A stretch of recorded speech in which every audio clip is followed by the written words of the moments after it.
What's up everyone, how are you all? Today we are back with another blazing Naruto story. What if Naruto finds Hismelf transported to Earthland and trained by one of the legendary dragons? If you enjoy, then please like, share and do comments. Run for your life. Run until you can't go any further. Run to save yourself from this torment. Run to protect yourself. Naruto. In the forest of Konoha, a small 5-year-old boy, dressed in blue shorts and a soaked white t-shirt, drenched from the rain falling from the black sky above. Following close behind a horde of angry villagers, each chasing the young boy. Why? Because sealed inside his body was the legendary beast of destruction, the Kyuubi no Yuki. That simple fact made young Naruto the pariah of the village and target for their hate. The Hokage had tried to protect the boy, but it wasn't enough. So here he was running for his life. Why do they hate me? I didn't do anything. I want my mom and dad. I wish they were here, thought the young blonde. With his vision blocked by the pounding rain, Naruto tripped over an errant tree root and slid down onto the sodden ground. The mob then surrounded him and prepared to end his young life. Naruto closed his eyes, awaiting the final blow. Goodbye, Gigi, he said, wishing a final goodbye to his surrogate grandfather, the Hokage. Suddenly a brilliant white light filled the area and Naruto opened his eyes as a warm feeling flooded his body. He felt his body floating and hovering in the brilliant white space. His bright blue eyes opened and fell on the visage of a beautiful woman, dressed in a flowing white dress, her long brunette hair flowing in the invisible breeze. Naruto-kun, I am pleased to know you are safe, said the woman. Who are you? Am I dead? Asked the blonde. The woman giggled. My name is Kami, and no, you're not dead. Naruto, I have watched you since your birth. I have witnessed your strength and determined against the hate of the stupid villagers. I have come here to give you another chance to experience a life of friends, family and love without the burden of your tenant that I have now removed, explained the celestial creator of all things. What do I have to do? Asked Naruto, shocked. He was stood in front of the almighty creator of all things in both earth and heaven. Simply take my hand, Naruto. You will transported to land and world far away where chakra no longer exists and has been replaced by magic. So will you take this chance, Naruto-kun? Will you accept my offer? Asked Kami. Naruto thought for the moment, his young mind processing everything the creator had told him. Maybe it was time for a fresh start to become something greater. Once again Naruto felt a warm feeling flood his body. He turned, saw the images of a tall, spiky-haired blonde man and a long red-headed woman placing hands on his shoulders. Naruto felt something that had been missing his entire life, the love of parents that had been stolen from him. He would take this chance and move on to a better life, so he reached out and took Kami's hand. Good luck, Naruto. I will be watching, and remember, have faith in your heart and strive towards greatness. Naruto smiled as Kami disappeared and the young boy landed on the ground below before his vision faded to the black. Hours passed, what felt like years to the blonde, as his blue eyes opened as he found himself high in a mountain range, the sun high in the sky as a cold wind howled through the rocky terrain. Naruto reacted to a sound of a deep bellowing growl as he turned to see the darkness of a cave mouth. Suddenly a pair of bright red eyes appeared in the darkness. Who trespasses here? Bellowed a deep voice from inside the cave. My name is Naruto. I was left here? Where is here exactly? Asked the young blonde. The red eyes then moved into the light to reveal the golden-scaled body of a huge dragon. The legendary creature reared up into before leaning down to Naruto's eye level. You are in Earthland. What's your name, child? Asked the dragon. Naruto Uzumaki. Well, Naruto Uzumaki, my name is Tetsu. I am the Dragon of Lightning. I sense you have a pure heart, so I will train you in a lost magical art of Dragon Slayer magic. Naruto remembered the words of Kami, that he had been sent to a land where chakra was gone and had been replaced by magic. What would I need to do exactly? Asked Naruto. The dragon smiled, baring its huge teeth to Naruto's gaze, to take an oath to protect the innocent and strive to defend the powerless and those in need, to become a champion of justice and always stay in the light of the goodness, said Tetsu. Naruto nodded before almost instinctively taking a knee before the dragon, bowing his head. I take this oath, Tetsu-sensei. I choose to become the newest lightning dragon slayer, said Naruto. Tetsu smiled. Well said, child, now your training begins, said Tetsu. Naruto smiled, and so he began his training under the legendary lightning dragon. For the next 7 years Tetsu schooled Naruto in the arts of magic, the power and strength of Dragon Slayer magic. To harness the power of an almighty dragon to wield against opponents of justice, the aged reptile also taught Naruto many other magical arts, runic arts, binding magic, swordsmanship, and through a special gift received from a master gunsmith, an art known as gun magic. Naruto, along with his magical arts, conditioned his body. As time passed, his muscles clearly defined under his tanned skin. His hand-to-hand combat incredibly fast and, by Tetsu's own admission, incredibly destructive. The Golden Dragon knew Naruto would definitely fit in with a band of rather destructive mages known as Fairy Tail. So they sat in the open grassy field. Tetsu observed his student, who was currently doing a rapid series of chin-ups from a tree branch high above the ground.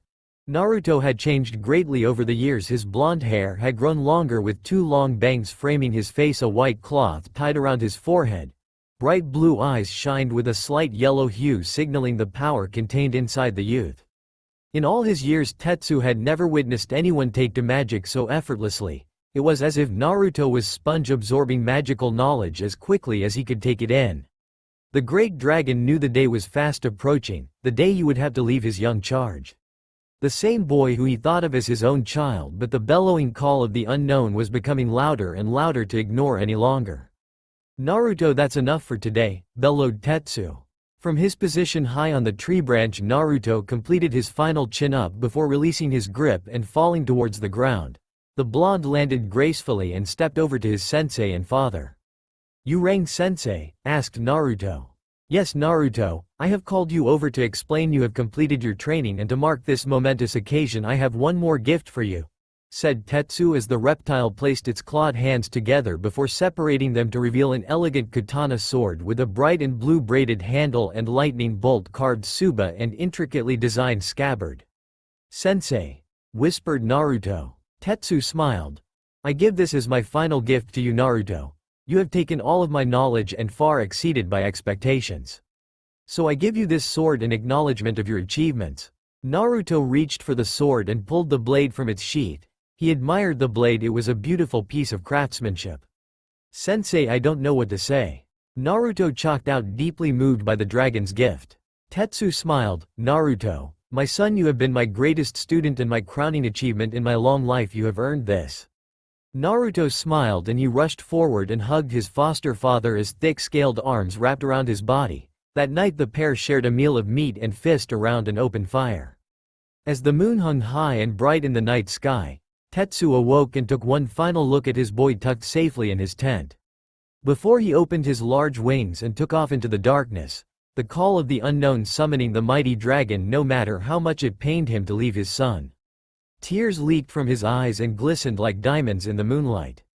The next morning Naruto awoke to find himself alone in camp. Pulling off his covered sword in hand, he stepped out into the sunny morning. "Tetsu-sensei," called the blonde, only to receive no response. The blonde knew his father had left in the night to places unknown. He looked down at his sword, his final gift. "I promise, sensei, I will strive to bring justice to all and protect those in need," swore Naruto, and looking into the cloudless blue sky. "Thank you, father," he thought. So Naruto packed up camp and then walked off into the distance to begin his journey through Earthland. What adventures awaited the blonde were unknown, but he swore he would never forget what his father had taught him and would honor his wish to strive towards greatness as a champion of justice. Look out, Earthland, a new dragon slayer had arrived. The Kingdom of Fury, located in the westernmost part of Earthland. Home to over 17 million inhabitants, safeguarded by the King of Fury, his power exercised by the government. Secondly, the power of magic used wildly was policed by the Magic Council and their enforcers, the Rune Knights. The country itself was surrounded on three sides by the ocean and landlocked to the east. It was a beautiful nation of green pastures, mountains, deserts, and prosperous towns and cities. Somewhere in Fury, a dusty path that tracked through a green field was currently being walked by a young blonde boy, his lips pursed, whistling a happy tune as he headed towards a nearby town. His name, Naruto Uzumaki. Had been a month since Tetsu, his sensei and foster father, had disappeared into the night. In that time Naruto had been traveling from town to town, taking on mission on behalf of the leadership of said towns. Since Tetsu's disappearance, Naruto had changed somewhat. He had cut his hair, leaving short, spiky blonde hair, no longer having bangs that framed his face. He had updated his wardrobe somewhat with black boots and combat trousers, a white t-shirt and a white leather jacket reaching knee-length. Around each leg were holsters secured with a belt around his waist, a gleaming silver buckle shaped like a lightning bolt. In the holster were 2 silver guns given as gifts from a kindly gunsmith Naruto had met during his training. He remembered Tetsu's wise words upon receiving them. Naruto, you can never rely on just one type of magic. Think of it as keeping your options open, as enemies can sometimes be numerous and magic pitted against you very different. Wise words indeed. Naruto, still whistling his happy tune, stepped into the small merchant settlement called Rose Town. His bright blue eyes observed market stalls and sellers hoping to sell their products to both visitors and villagers alike. Naruto made his way to the largest building in town, clearly the village leadership. The modest one-story wooden structure sat directly in the center of town. Naruto jogged up the steps and knocked on the door as the barrier slowly opened to reveal a kindly old man dressed in formal robes with thinning white hair and shock white beard. "Can I help you, young man?" asked the man. Naruto smiled. "Yes, my name is Naruto Uzumaki. I'm a traveling mage. I was wondering if you require any mission completed." The man smiled and opened the door wider. "Please come in, young man, we have a situation that may require your attention." Naruto nodded as he walked in as the man took a seat behind his desk in what appeared to be his office. The walls clad in wood and lined with bookshelves and photos, it had a homely small town kind of feel. "My name is Akira and I'm the mayor of Rose Town. 2 days ago my guards saw a wyvern now living in the forest to the east. The beast could cause great harm to our town if it is not stopped and killed. I can pay you handsomely for your services, young man," said the village leader, looking over his thin-framed glasses that rested on the end of his nose. Naruto nodded, wanting to safeguard the innocent villagers. "Of course, Akira-sama. I shall bring proof of the kill upon my return," said Naruto, turning towards the door. The old man regarded the boy with an uncertain eye. "Now are you sure you can handle this, Naruto-san?" "Yes, Akira-sama. I will complete this mission for you. I have been in training since I was 5 years old. I am more than capable of handling this mission for you," said Naruto, politely stepping through the open door. "Good luck, my boy," said Akira to the departing figure. Naruto made his way out of Rose Town towards the eastern forest in search of his quarry hidden in the dense green fortress. Wyverns are deadly draconian creatures covered in green scales, sharp fangs and webbed wings capable of flight. Sometimes these creatures can reside near populous areas and cause a danger to nearby inhabitants. Naruto moved deeper into the forest, his senses active in lieu of any threats. Naruto reached a clearing that was dotted with rocks and broken trees as sunlight broke through the green canopy. Naruto stepped into the clearing as his eyes widened before he rolled to the side. Suddenly a massive black shadow blasted through the canopy and crashed into the rocky ground. Naruto focused his vision on the large green wyvern that had just tried to kill him. The great beast roared, shaking the ground beneath. Naruto knew that he needed to be careful or he would end up at the beast's next meal. From his position behind a tree just beyond the clearing, he closed his eyes briefly, focusing his mind, remembering all his training and all that Tetsu had taught him. "Naruto, never lose focus and remember your training and show the world your spirit. Strive to a beacon of hope to the innocent and champion of justice." Naruto smirked before he dashed out from behind the tree and into the clearing. Taking a deep breathing, a bright yellow magical seal appearing in front of his mouth as the blonde called out, "Lightning Dragon's Roar." A beam of lightning energy escaped from Naruto's mouth and raced towards the wyvern, striking it in the chest, knocking the beast to the ground. However, this attack only served to enrage the beast as it got back to its feet and stomped towards Naruto. The blonde rolled aside, avoiding clawed arm that impacted the ground, cracking it underfoot. Naruto jumped into the air, lightning energy gathering around his fist along with a magical seal. Lightning Dragon's Brick Break. The energy-encased fist pounded into the wyvern's jaw, snapped its head to the side. Naruto, still hovering in the air, unleashed another attack. Lightning Dragon's Storm Blast. A much larger beam of lightning energy erupted from Naruto's mouth and enveloped the wyvern. The scaled beast roared in pain from the energy blast before its wings extended, blocking the beam attack as it died away. The charred and bleeding wyvern roared again and stomped towards Naruto, a clawed arm catching him by surprise and blasting him into the forest beyond the clearing. Naruto flipped in the air, his feet landed on a tree, the muscles in his legs then propelled him forward straight towards the advancing wyvern. The green beast roared, opening its giant maw hoping to swallow the blonde whole. Lightning energy surrounded Naruto, his magical seal appearing in front of him as he sailed through the air. Just as he was in the wyvern's mouth, Naruto called out, "Lightning Dragon's Thunderbolt." The wyvern closed its mouth and smiled, thinking the blonde was dead, only for a shower of blood to cover the leaves of the forest. Naruto appeared on the grass-covered ground covered in blood and guts. He had blasted a hole clean through the beast as it dropped the floor dead. "Ew, disgusting," grumbled Naruto, trying to shake off the goo he was now covered in. Naruto turned and stared at the fallen beast as he walked over and gripped one of the many horns that adorned its head and back. The blonde ripped out just one of them as proof the beast was killed. Hefting the horn onto his shoulder as he walked out of the forest back towards Rose Town, Naruto hopped from foot to foot, still trying to shake off the goo that still covered his body.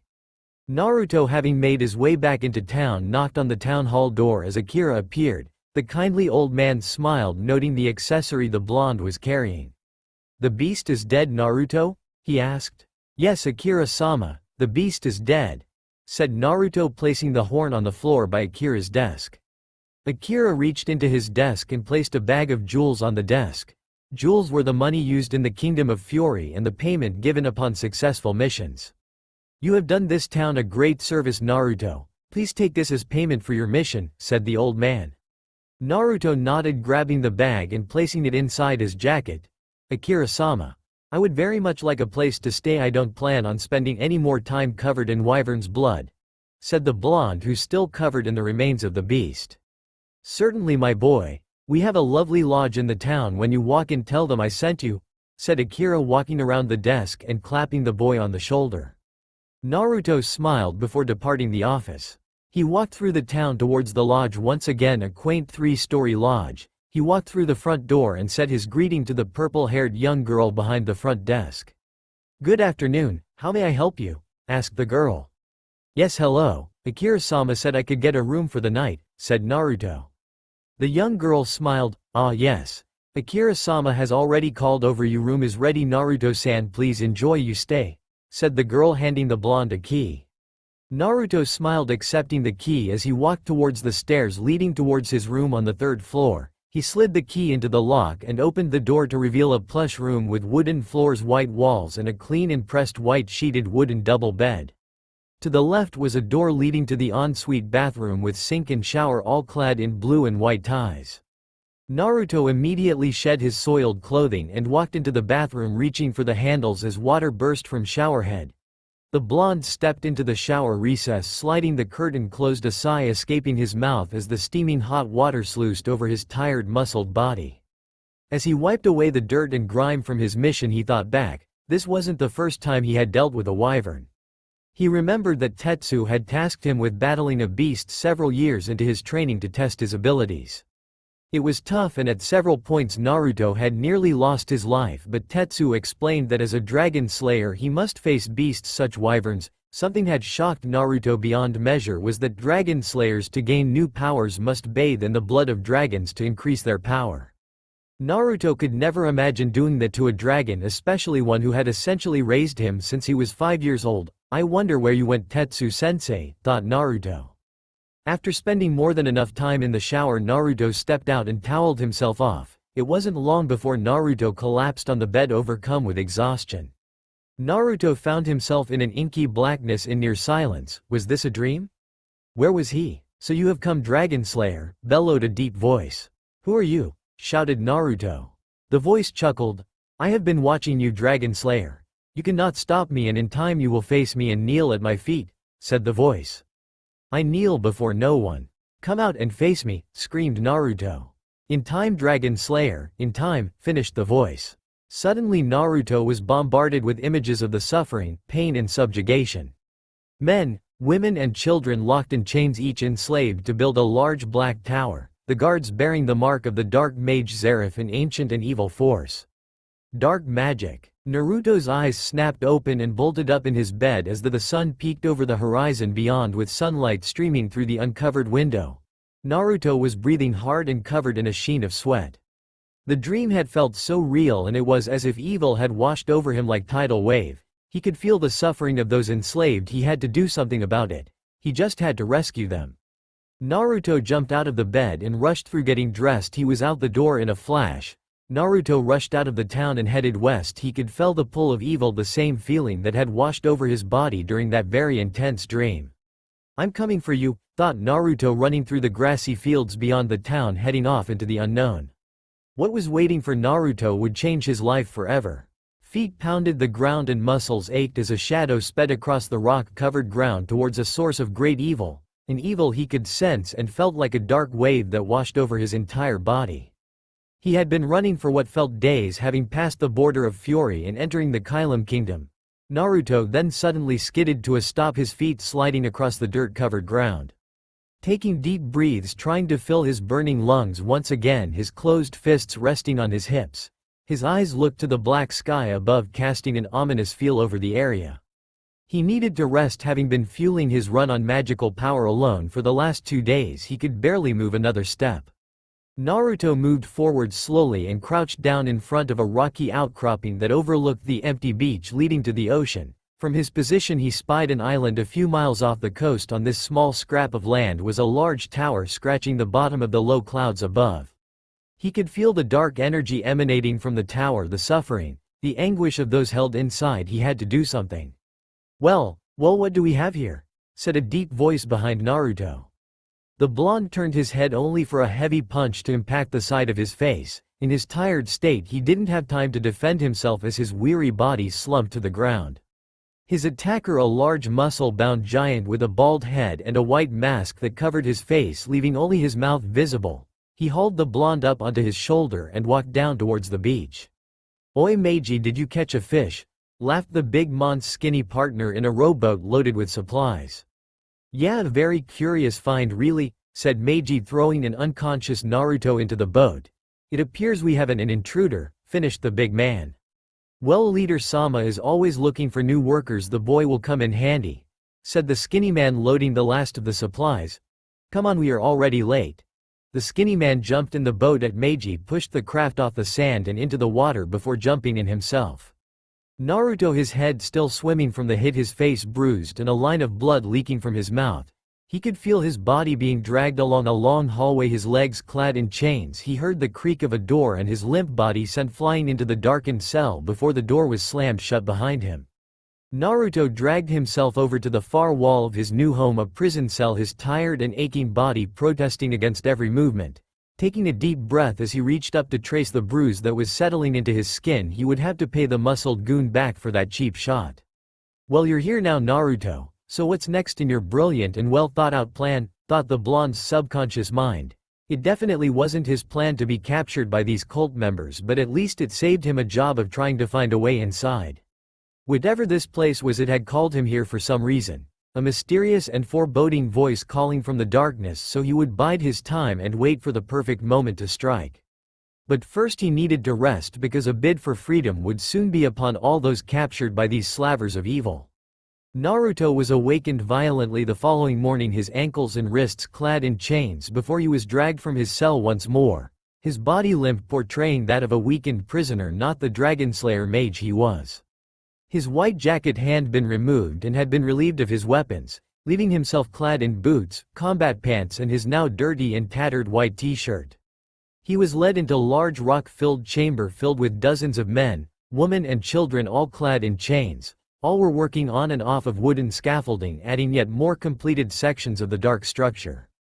Naruto was dragged to the top of a scaffold structure in the center of the chamber and kicked to his knees as one of the guards stepped behind him and took hold of a handful of the blonde's hair. Naruto grit his teeth against the pain, his eyes boring holes into the face of his captor.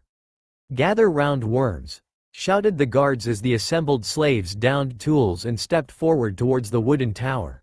"We caught this worthless piece of trash spying on this island. Let this be a lesson to you all that escaping, spying and disobedience will not be tolerated. Now watch as we spill this maggot's blood and learn your lesson well," shouted the guard, releasing his grip on Naruto's hair. Down in the assembled crowd, a young girl with short red hair and an eye patch over her left eye, her tattered clothing hanging from her body, reached up and gripped the hand of an elderly man at her side. "Rob-san, who is that boy?" she asked. "I'm not sure, Urza-chan. He must have been captured by the cult," replied the old man. "Rob-san, we have to help him. They're going to kill him," whispered Urza, looking up at her friend and mentor. "But Urza, what if something happens like last time?" replied Rob, remembering well the last time the slaves tried to rise against the cult and it cost Urza her left eye. "We can't just stand here and do nothing," Urza said, dashing off towards the back of the crowd before she grabbed the weapon of the nearest guard and started to violently swing the blade. "Release him," she shouted above the clamoring noise. Naruto looked up at the shout to see a small red-headed girl waving a bladed staff against a group of guards advancing on her. "I have to help her," thought Naruto. Meanwhile, in another part of the tower, the prison, a young boy with short blue hair and a red painted design stretching from his forehead to his chin on the right side of his face, sat crossed-legged on the floor of his cell, his head hung low, eyes shrouded in darkness before he raising it, an evil smirking gracing his face. "Dragon Slayer." Back in the chamber, Naruto's eyes widened as the mysterious voice penetrated his mind once more. He saw the guards advancing on the girl who was still waving the staff against the guards. Naruto, waiting until a guard to his left raised a sharpened blood-soaked sword ready to cleave him in two. He would never get the chance as the blonde rolled backward, his extended legs striking the guard directly behind him in the chest, sending him flying from the tower to the ground below. Naruto ducked under a sword swipe before another kick delivered to the sword-wielding guard sent him flying from the tower. Naruto raised his closed fists and pulled them rapidly apart, snapping the iron chains in two. "That's better," said the blonde, smirking at the only guard that still remained on the tower, who shook in fear and ran only to trip off the edge and fall to the ground. Naruto looked to the far wall, the crowd and guards shocked into the silence before he took a deep breath, a yellow magic seal appearing in front of his mouth. He called out, "Lightning Dragon's Roar." A beam of lightning energy streaked towards the wall at the far end of the room, the force blasting a large hole in the surface. Debris and rubble littered the area. The captured slaves all made a break for it. The guards rushed to stop them only to be set upon by the slaves who overwhelmed their captors in the confusion. From his position on the tower, Naruto jumped towards the guards that had tried to attack the young redhead, lightning energy gathering around his right fist as he once again called out, "Lightning Dragon's brick break." The blonde's lightning-encased fist struck the first guard he came upon, sending the hapless minion of darkness rocketing into the ground. Naruto turned and delivered a roundhouse kick to another and a vicious punch to the stomach of a third. Naruto dispatched the fourth and fifth guards in short order and crouched down eye level with the redhead. "What's your name?" he asked. The young girl regarded the blonde boy with confusion. Urza Scarlet." "Well, Urza, I think it's time to lead your fellow slaves to freedom," said Naruto, a grin appearing on his face. Urza nodded before he ran off to join the battle. Naruto turned as lightning energy hummed around his body as yet more guards rushed towards him. His elbows drawn into his body, his fist clenched, he stood ready. "Evil shall never win against the light," whispered Naruto as he unleashed another attack, raising both arms into the sky. Lightning Dragon Skylight. Dozens of magical seals appeared near the roof of the chamber before they unleashed a deadly torrent of beam attacks. Explosions rocked the build site as guards were sent flying in all directions. Suddenly another series of explosions rocked the area. Purple balls of dark energy came flying towards the ranks of the slaves who were desperately trying to escape. Mages had reinforced the guards and were attacking the helpless captives. Some dropped their weapons and surrendered to the dark mages and guards, no longer having the will to fight. Urza, from her position having just defeated a hapless guard, saw this. They were so close it could end like this. "No, never surrender, we have to fight. Fight for our freedom. Fight for each other," she shouted, downing another guard with her confiscated weapon. One of the dark mages smirked as he aimed his attack at the young girl, clearly the ringleader of this little uprising. A seal appeared between his outstretched hands as he fired a beam of magical energy towards Urza. Urza's mentor Rob saw the attack almost upon his young charge and rushed to her aid, stepping in front of the attack ready to protect her. "Urza-chan, remember, you must never lose hope," he whispered, a sincere smile gracing his features. Urza's lone eyes widened at his words as a bright light began to envelop them. Suddenly a pair of hands grabbed both Rob and Urza as the beam passed harmlessly by. Naruto, breathing hard, had saved the pair from almost certain death. The blonde regarded the old man with a kind smile. "That was a noble thing you did, Oji-san, but someone needs to lead these people once you gain your freedom," said Naruto. Rob, shocked that the blonde's display, nodded dumbly. Meanwhile, Urza, with tears streaming from her lone eye at her mentor's willingness to sacrifice his own life in protection of her own, she stood and walked forwards almost in a trance-like state as she clenched her fists and screamed into the air above. A pink magical seal appeared around her body as she pushed her closed fists forwards. The steel and iron weapons that littered the ground levitated into the air, all pointing the same direction under Urza's control. "Whoa, sword magic!" whispered Naruto, impressed with the display. Urza screamed and she launched the weapons forward. The blades found with targets with ease as both guards and mages alike dropped to the ground, their blood soaking the earth they had controlled with fear and death. Urza, breathing hard and still in her trance-like state, then took off in the opposite direction, heading towards the prison cells. Rob saw this and grabbed Naruto's arm, knowing exactly where Urza was going. "My boy, I can't thank you enough for what you have done here today. But Urza still needs protection." She's heading towards the prison. Her friend Jelal is still locked in his cell. "Don't worry, Oji-san, I'll protect her," said Naruto.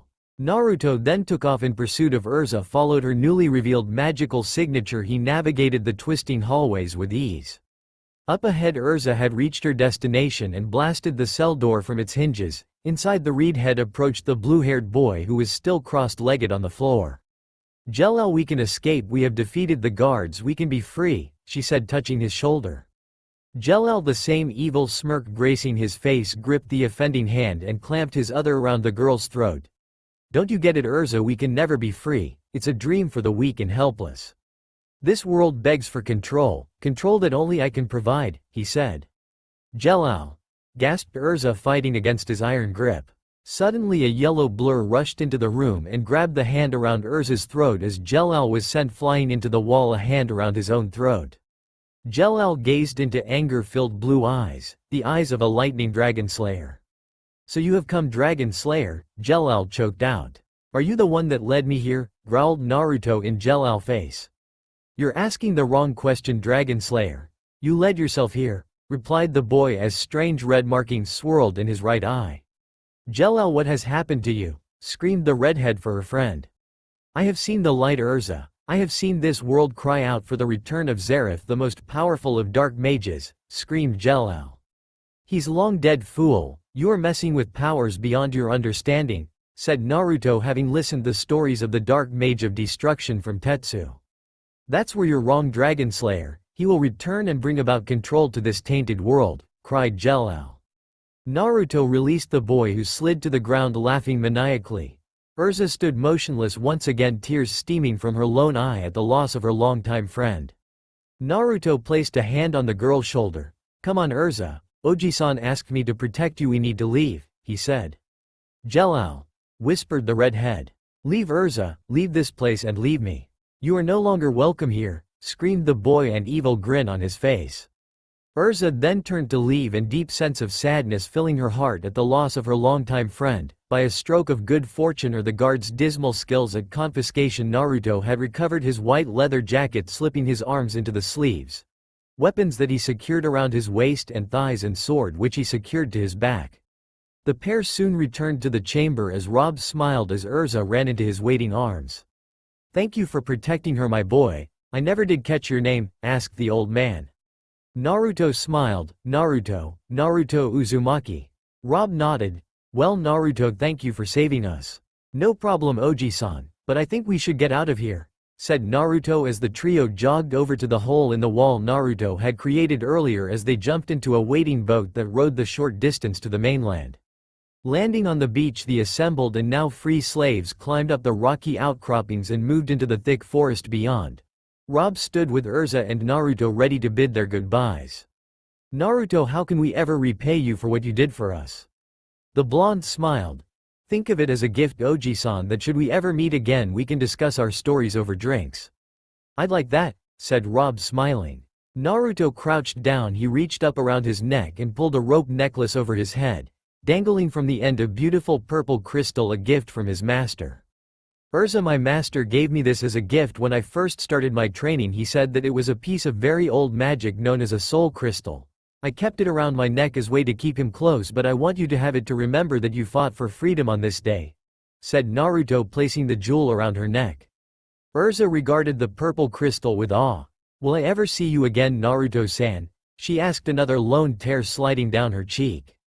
Someday, Urza-chan. What do you hope to achieve? What are your dreams? He asked. To join Fairy Tail, she replied immediately.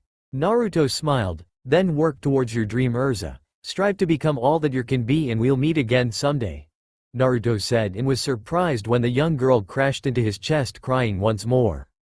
Thank you, Naruto, thank you, she mumbled. Naruto smiled and wrapped his arms around the redhead, hugging tight before he released her and stepped back, shaking hands with Rob one final time before he departed the forest, continuing on his travels. Do you think we'll see him again, Rob-san? Asked Urza, gripping the purple crystal in her hand tightly. Rob smiled, watching Naruto walk off into the distance. Oh, I think so, Urza-chan. I think so, he said before they two departed the forest, now free of the Dark Tower. Meanwhile, Naruto couldn't help but smile as he walked into the distance, the sun once again dipping below the horizon. Maybe he should join a guild one day to have a home again, but that was a long way off yet, so he would continue on his travels. After all, it was a big world and there was time to explore. However, there was also time for evil to grow and fester, to once again plague the world. Darkness rules where light is absent. It only takes a single candle, a small flicker in the darkness, for light to grow strong and defeat evil. It had been 6 months since the rescue of the captured slaves on that god-forsaken island off the coast. Since that time, Naruto had continued to travel around the Kingdom of Fury, picking up jobs for profit. His hair had grown in that time once again, leaving small bangs that framed his face. The blonde was currently whistling a happy tune as he calmly walked through a beautiful leafy green forest, the sunlight breaking through the canopy above. Naruto reached the edge of the forest when he heard a female shout, piercing the silence and causing Naruto to stop in her tracks. The woman dressed as a maid was zigzagging along the path, calling out a name. Lucy. Lucy, where are you? She shouted, hands cupped around her mouth. Are you all right, miss? Asked Naruto as he stepped closer to the portly woman. The maid turned, shocked by Naruto's sudden arrival. Oh yes, the young miss of the family has run away. Her father is so worried about her. Could you help me look for her? She asked. Of course. Do we know which way she was heading? Asked the blonde. The last anyone saw of her was heading into the forest, said the maid. Naruto nodded. Don't worry, I'll find her for you, said the blonde, heading back the way he came into the forest. Naruto quickly moved through the forest, his senses active, following the trail of very faint magic that hung in the air. He soon reached a large pond filled with beautiful pink and blue flowers and rocks scattered around the edge of the water. Ripples raced over the water's surface, created by a pair of tiny legs dangling on the edge. A young girl in a pink dress with blonde hair held by a clip with 2 blue stones. I miss you, mama, whispered the girl, a stray tear sliding down her cheek. Hey there, said Naruto, stepping towards the water's edge, keeping his distance so as not to frighten the young girl. Did my father send you? Asked the girl, not surprised to see that someone had found her. Every time she ran from the house, someone always found her. Naruto smiled and sat crossed-legged at the water's edge. No, he didn't. I was actually traveling through the forest when I came across a young woman looking for you and calling your name, explained Naruto. Yasmin-chan, exclaimed the girl, eyes wide at the mention of her worried friend and servant. I didn't catch your name, but I did get yours. It's Lucy, right? Asked the blonde. The young girl nodded before turning back towards the water as she brought her knees up to her chest, arms wrapping around her knees. So what's your name then? Asked Lucy. Naruto Uzumaki. Lucy smiled, a tiny curve to her lip. The fish cake, she asked. Naruto narrowed his eyes comically. Maelstrom, actually, he laughed out after a minute or two. Lucy giggled. So if my father didn't send you, then why have you come? Why would you help me? Asked Lucy. Because we all get lost sometimes. When the world becomes too overwhelming, you feel like you're drowning in loneliness. You feel like you're trapped in a never-ending circle of pain, begging for someone to pay attention. I know what that feels like, Lucy, and those that are lonely all but need to seek others, and they won't be lonely anymore, said Naruto as he picked up a flower that floated across the pond, holding it in his flat palm. Lucy watched with rapt attention as Naruto waved his hand over the clearly dying and discolored flower.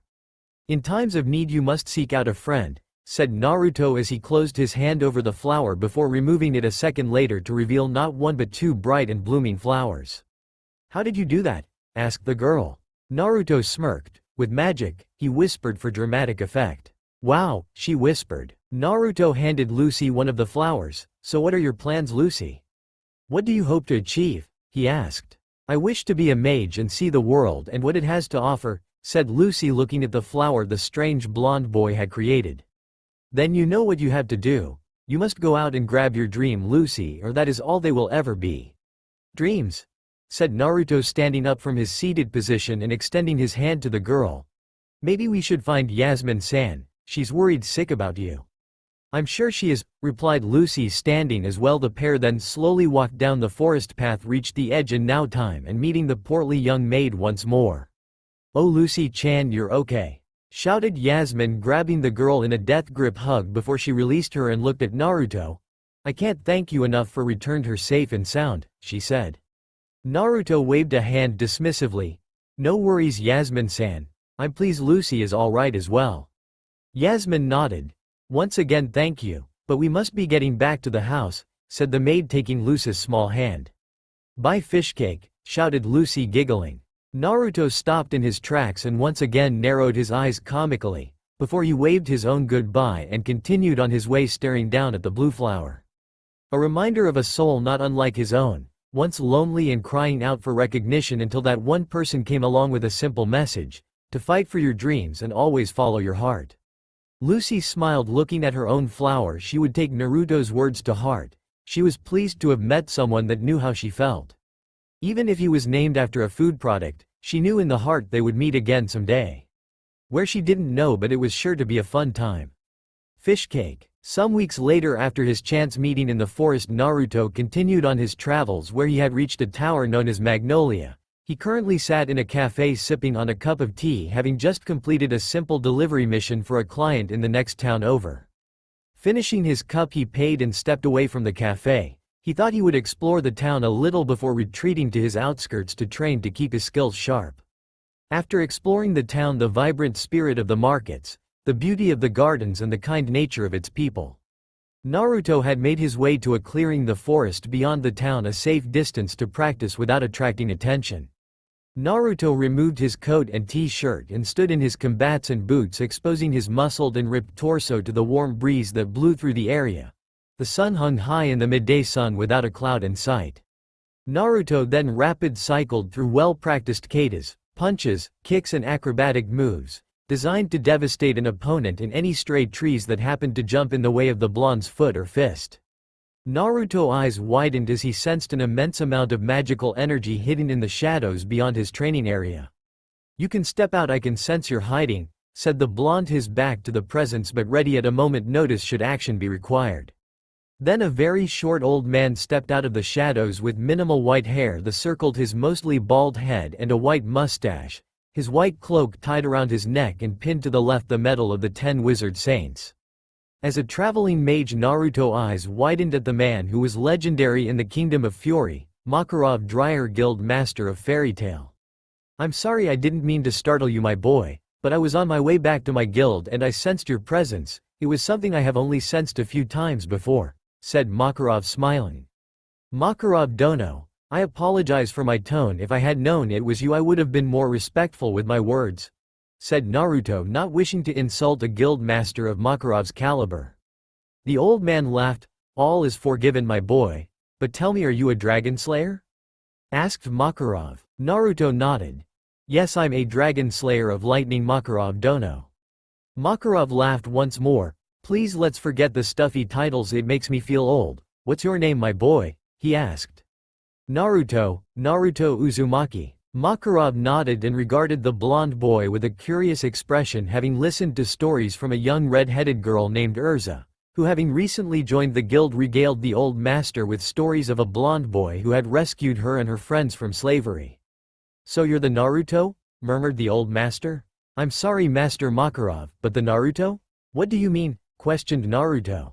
I have heard many a story from one of my young guild members, a young girl by the name of Urza, explained Makarov. Naruto's eyes widened. Urza-chan, he whispered. That was an extraordinary thing you did, Naruto, to put your own life on the line to protect those in dire need. You know, those are the kinds of examples I set for my children that will become the future of fairy tale. I think you would be an excellent addition, said the master.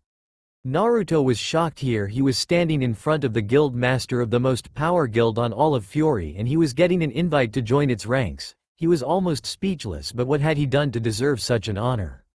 "But Master Makarov, what have I done to deserve such an invite?" asked the blonde. Makarov smiled, happy to have this chance meeting with a boy who he could sense was of pure heart and selflessness, and just as Urza had explained, someone who the younger generation could look up to, someone who could guide them on the correct path. "My boy, you proved your worthiness with what you did for Urza-chan. Those are the traits I look for in all potential guild members, that they can guide the younger generation forward and lead by example," explained Makarov. Naruto nodded dumbly, still shell-shocked at the day's events. "I would like to accept your most gracious offer, Master Makarov. However, I was wondering if I can defer my acceptance for a year. There are a few things I would still like to learn before joining," he said, hoping the master would understand. Makarov laughed. "I understand, Naruto-kun. You have exactly 1 year. Any more than that and I'll tell Urza-chan and she drag you back herself." Naruto laughed. "I understand, Gramps," Naruto replied, dropping his polite tone for a second, much to Makarov's surprise and amusement. Makarov turned to leave the blonde to his training as the guild master disappeared back into the forest. A smile gracing his wrinkled skin. This would make Urza-chan very happy, and from the moment he had sensed Naruto's magical essence, he just knew he needed to join the guild. Even if the offer also extended to added backup in controlling his somewhat unruly children and their destructive tendencies. Later that evening, with the full moon at his back, Naruto stared out over the night lights of Magnolia. His bright blue eyes focused on the Fairy Tail Guild, one he had promised and been invited to join. So with one final glance he turned off on his travels once more, but he would return stronger and ready to join the ranks of Fairy Tail. From a window of her room in the guild dormitories, and young Redhead could have sworn she saw a blonde boy standing atop a hill in the distance. Her hand gripped the purple crystal that hung around her neck. She smiled and wondered what the person whose necklace that hung around her neck, given as a gift, was doing. "I hope you are well, Naruto-kun. We will meet again someday," thought the redhead, once again staring out in the distance illuminated by the full moon. Little did the Urza know that would be sooner than she thought. 12 months had passed, 1 whole year had raced by, and for Naruto Uzumaki, he had not been idle in that time. He had continued his travels, this time exploring beyond the Kingdom of Fury. He would take odd jobs to pay his way, a delivery job here, an escort and protection job there. Naruto soon returned to the Kingdom of Fury, where the blonde, while walking to the next village, had encountered an attack by bandits on an important convoy traveling to Fiore's capital, Crocus. He had devastated the attackers and saved the convoy, its only passenger, the crowned princess. The king wished to meet this blonde mage who had saved his daughter and rewarded Naruto handsomely for his efforts in doing so. The surviving bandits escaped to the hills, and word spread of a powerful mage who could control lightning and move just as fast. The name given to this blonde mage was simple and designed to install terror in those foolish enough to face him. Kokuo no Arashi, the Storm King. Naruto didn't really care for the title, but it helped in obtaining higher paid jobs from numerous villages and towns, all hoping to hire the now famous Storm King to complete their workloads. Naruto, who had grown several inches taller since his time away, his hair now wild and long, his white leather jacket blowing in the breeze, painted in red kanji that read, Storm King. The blonde stood atop a cliff that overlooked the land, the clear sky and full moon illuminating all below it. The town of Magnolia could be seen in the distance, its lights stretching into the dark night sky. Tomorrow morning Naruto would become a member of Fairy Tail after accepting Master Makarov's invitation exactly 1 year ago. Naruto had kept tabs on the guild since he had departed. He was pleased to know that Urza was doing well and thriving in the charge of the guild. So here he sat on the thick branch of a tree, leaning against its trunk, his blue eyes taking in the breathtaking view beyond, his smile on his face as his next great adventure was about to begin. Fairy Tail. The following morning Naruto calmly walked through Magnolia Town, smiling at the residents as he passed them. He could hear the hushed whispers and mutterings of some as they recognized the Storm King. Naruto then stopped as he admired the building that housed the guild known as Fairy Tail. The building's design was almost as eccentric as the guild it housed. A tier design complete with elements of pagodas, domes and spires flying the flags of the guild.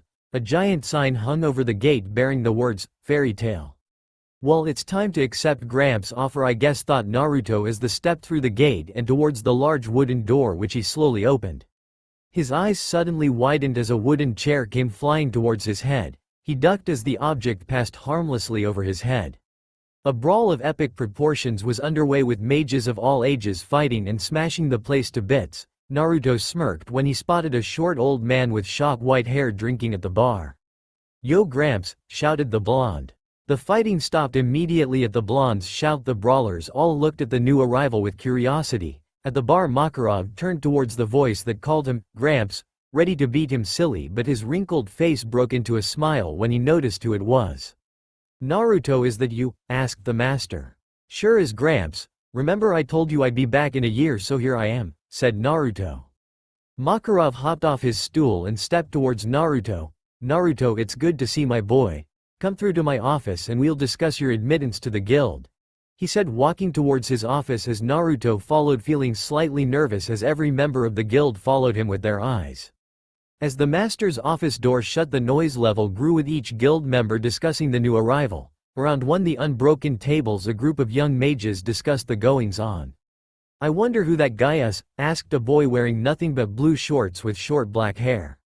Seated next to him, a young girl in a yellow dress with short brown hair nodded, agreeing with the boy's statement. "He looks strong and seems to know the master well," he said.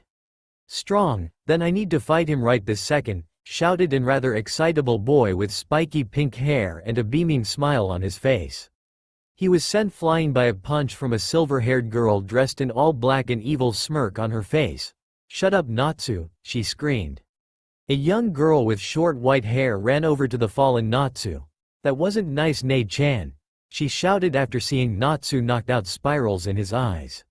"Natsu needs to man up," grumbled a deep voice of a large muscled man with silver hair, the brother of the two silver-haired sisters, known as the Strauss siblings, Mirajane, Lasana and Elfman.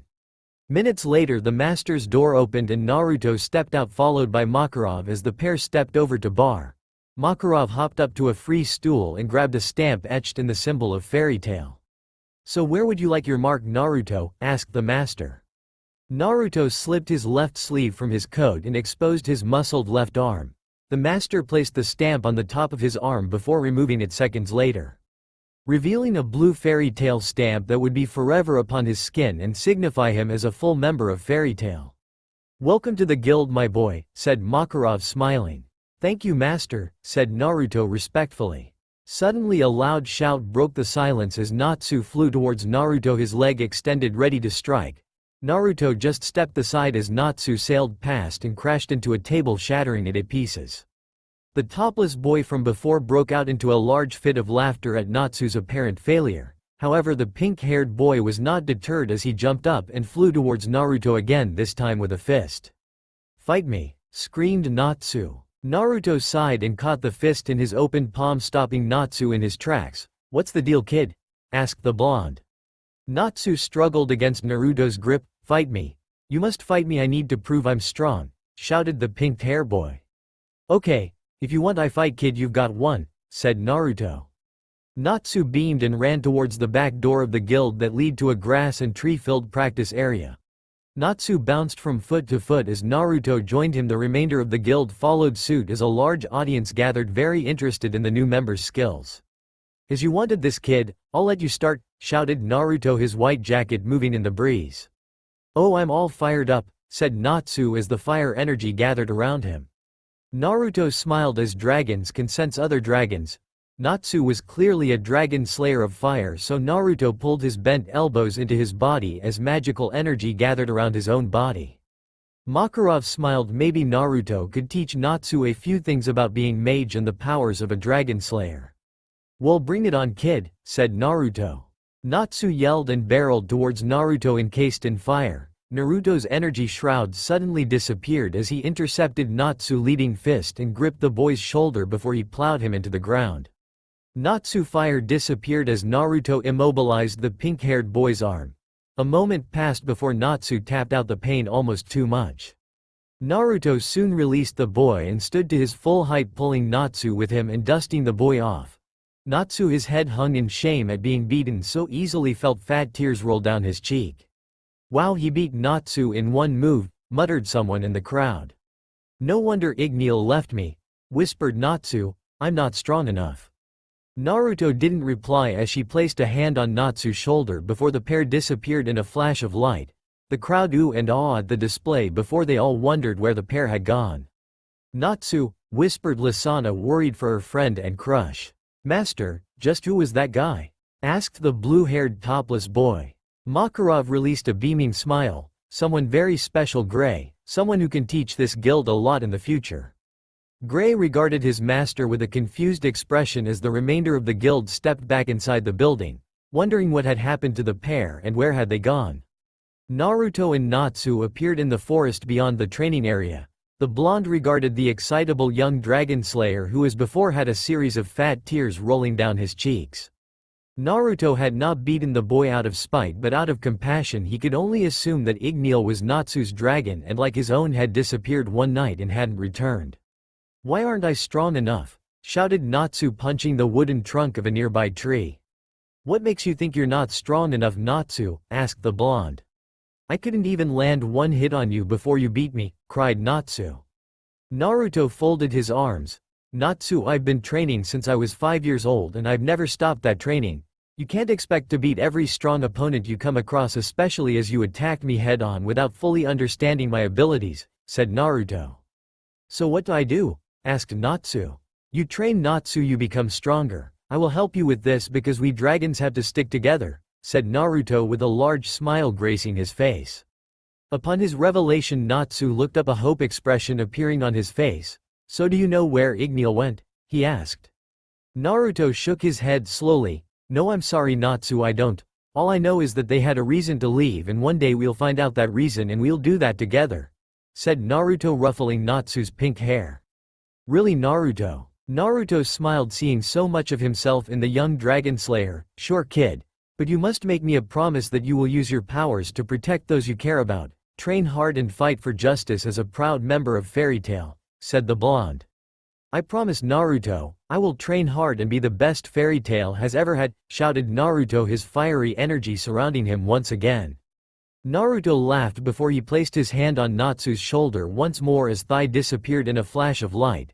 Only this, they arrived back directly in the guild hall, much to surprise of its occupants. Natsu ran over to his friends who were once again seated around the table, while Naruto stepped over to the bar joining Master Makarov.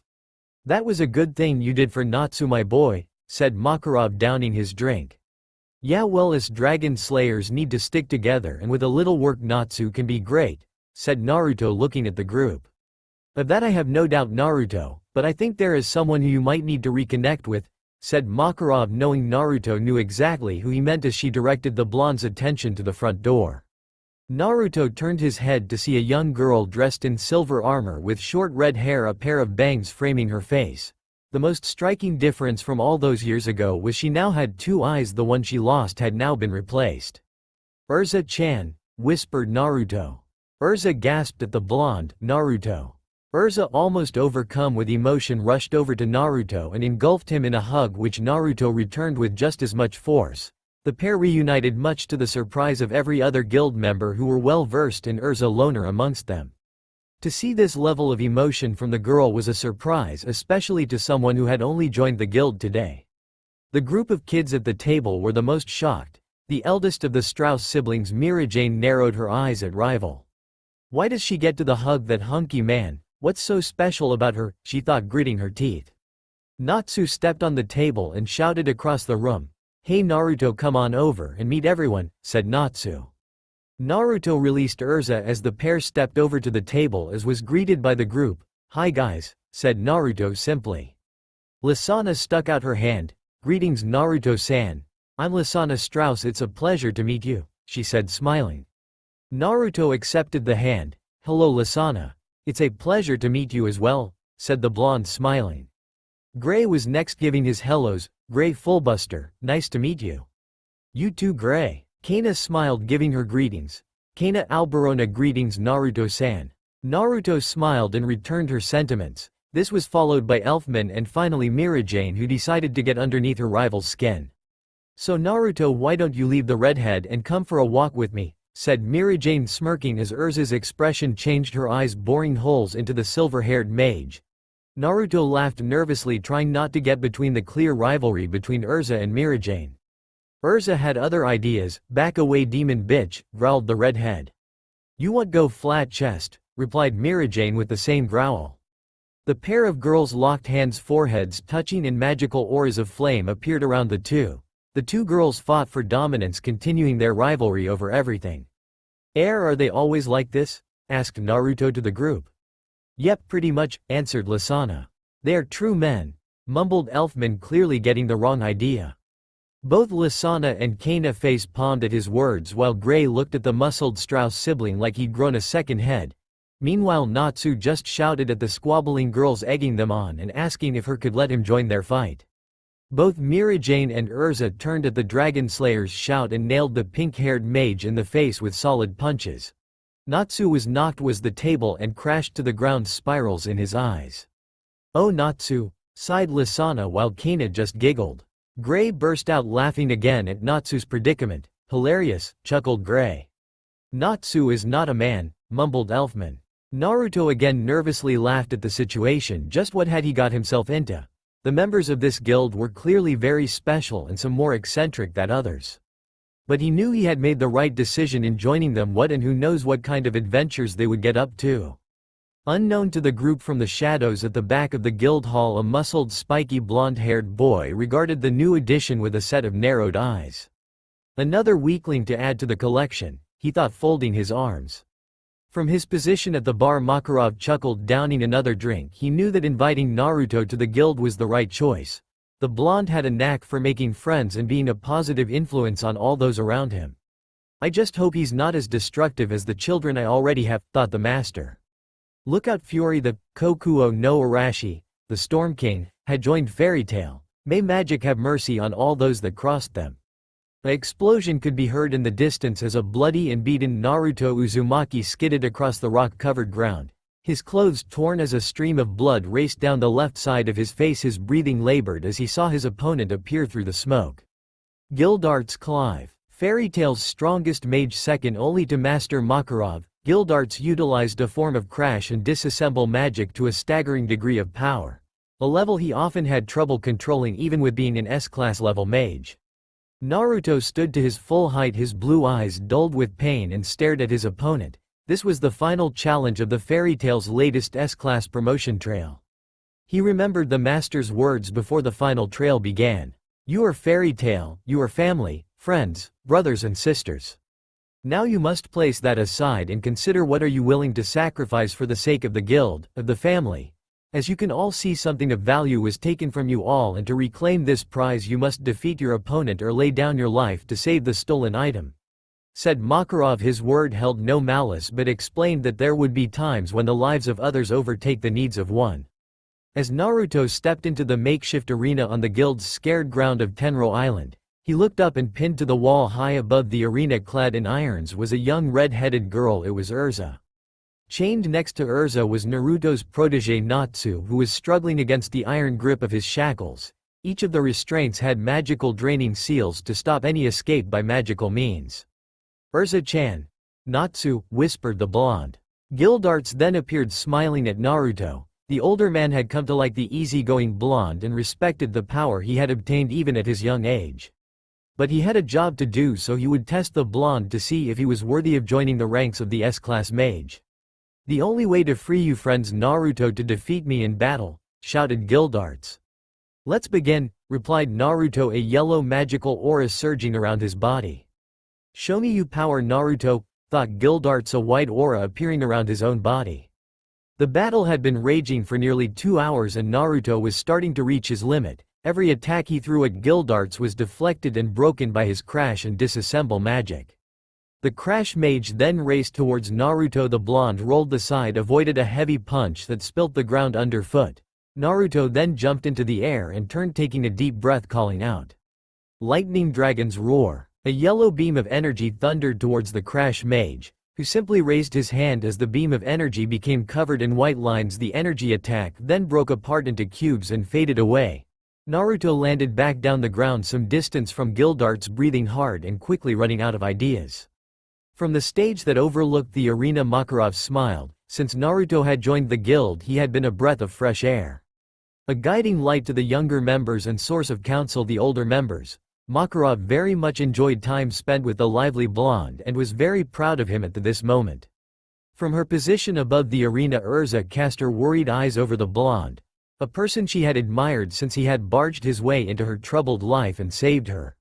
Now he was fighting her once again, but this time it was different. This time he may not win. Urza was happy to call Naruto a friend. The pair routinely spar with swords, giving each pointers in the art of weapon mastery. Naruto, she whispered at the blonde disheveled state. Natsu was an entirely different story. He smiling in admiration for his friend and mentor. Since Naruto's arrival at the guild, Natsu had looked up to the older blonde and hung on his every word, every teaching. It had made him a better mage and better friend simply from knowing the blonde dragon slayer. Naruto, you can beat this guy, come on, screamed the pink-haired boy. Naruto stood to his full height and looked up as Gildarts stepped towards him, an intense white magical aura surrounding his body. Naruto now understood what he needed to do. This was never about beating Gildarts, it was a test to see what he was willing to sacrifice to save those closet to him. Natsu, Urza-chan, Gray, Kana, Lasana, Mirajane. Everyone thank you, thought the blonde smiling before he placed his hands in together, fingers pointing up almost as if he was prayer. Naruto then pulled them apart as lightning energy gathered between his hands. This would be final attack. If it failed, Gildarts would be won him in seconds and the fight would be over. Naruto then raised his hands above his head, pulling them apart as the lightning energy continued to gather strength and formed into a spear-like shape. The Dragon Slayer then threw his hands forward, calling out his attack. Lightning Dragon's Ginner. The spear flew from Naruto's hands and once again thundered towards Gildarts. The Crash Mage simply raised his hand as his crash magic overtook the attack. The spear exploded, covering the arena in smoke. Gildarts smirked from inside the cloud, but then his eyes widened as a voice from inside the shroud called out. Lightning Dragon's Raging Thunder. Once again lightning energy gathered between Naruto's hand as he clapped them together, unleashing a mighty torrent of energy that blasted all in front of it. Gildarts had no sensed Naruto's movement through the smokescreen until it was too late. The Crash Mage was sent tumbling to the flood, skidding across the ground.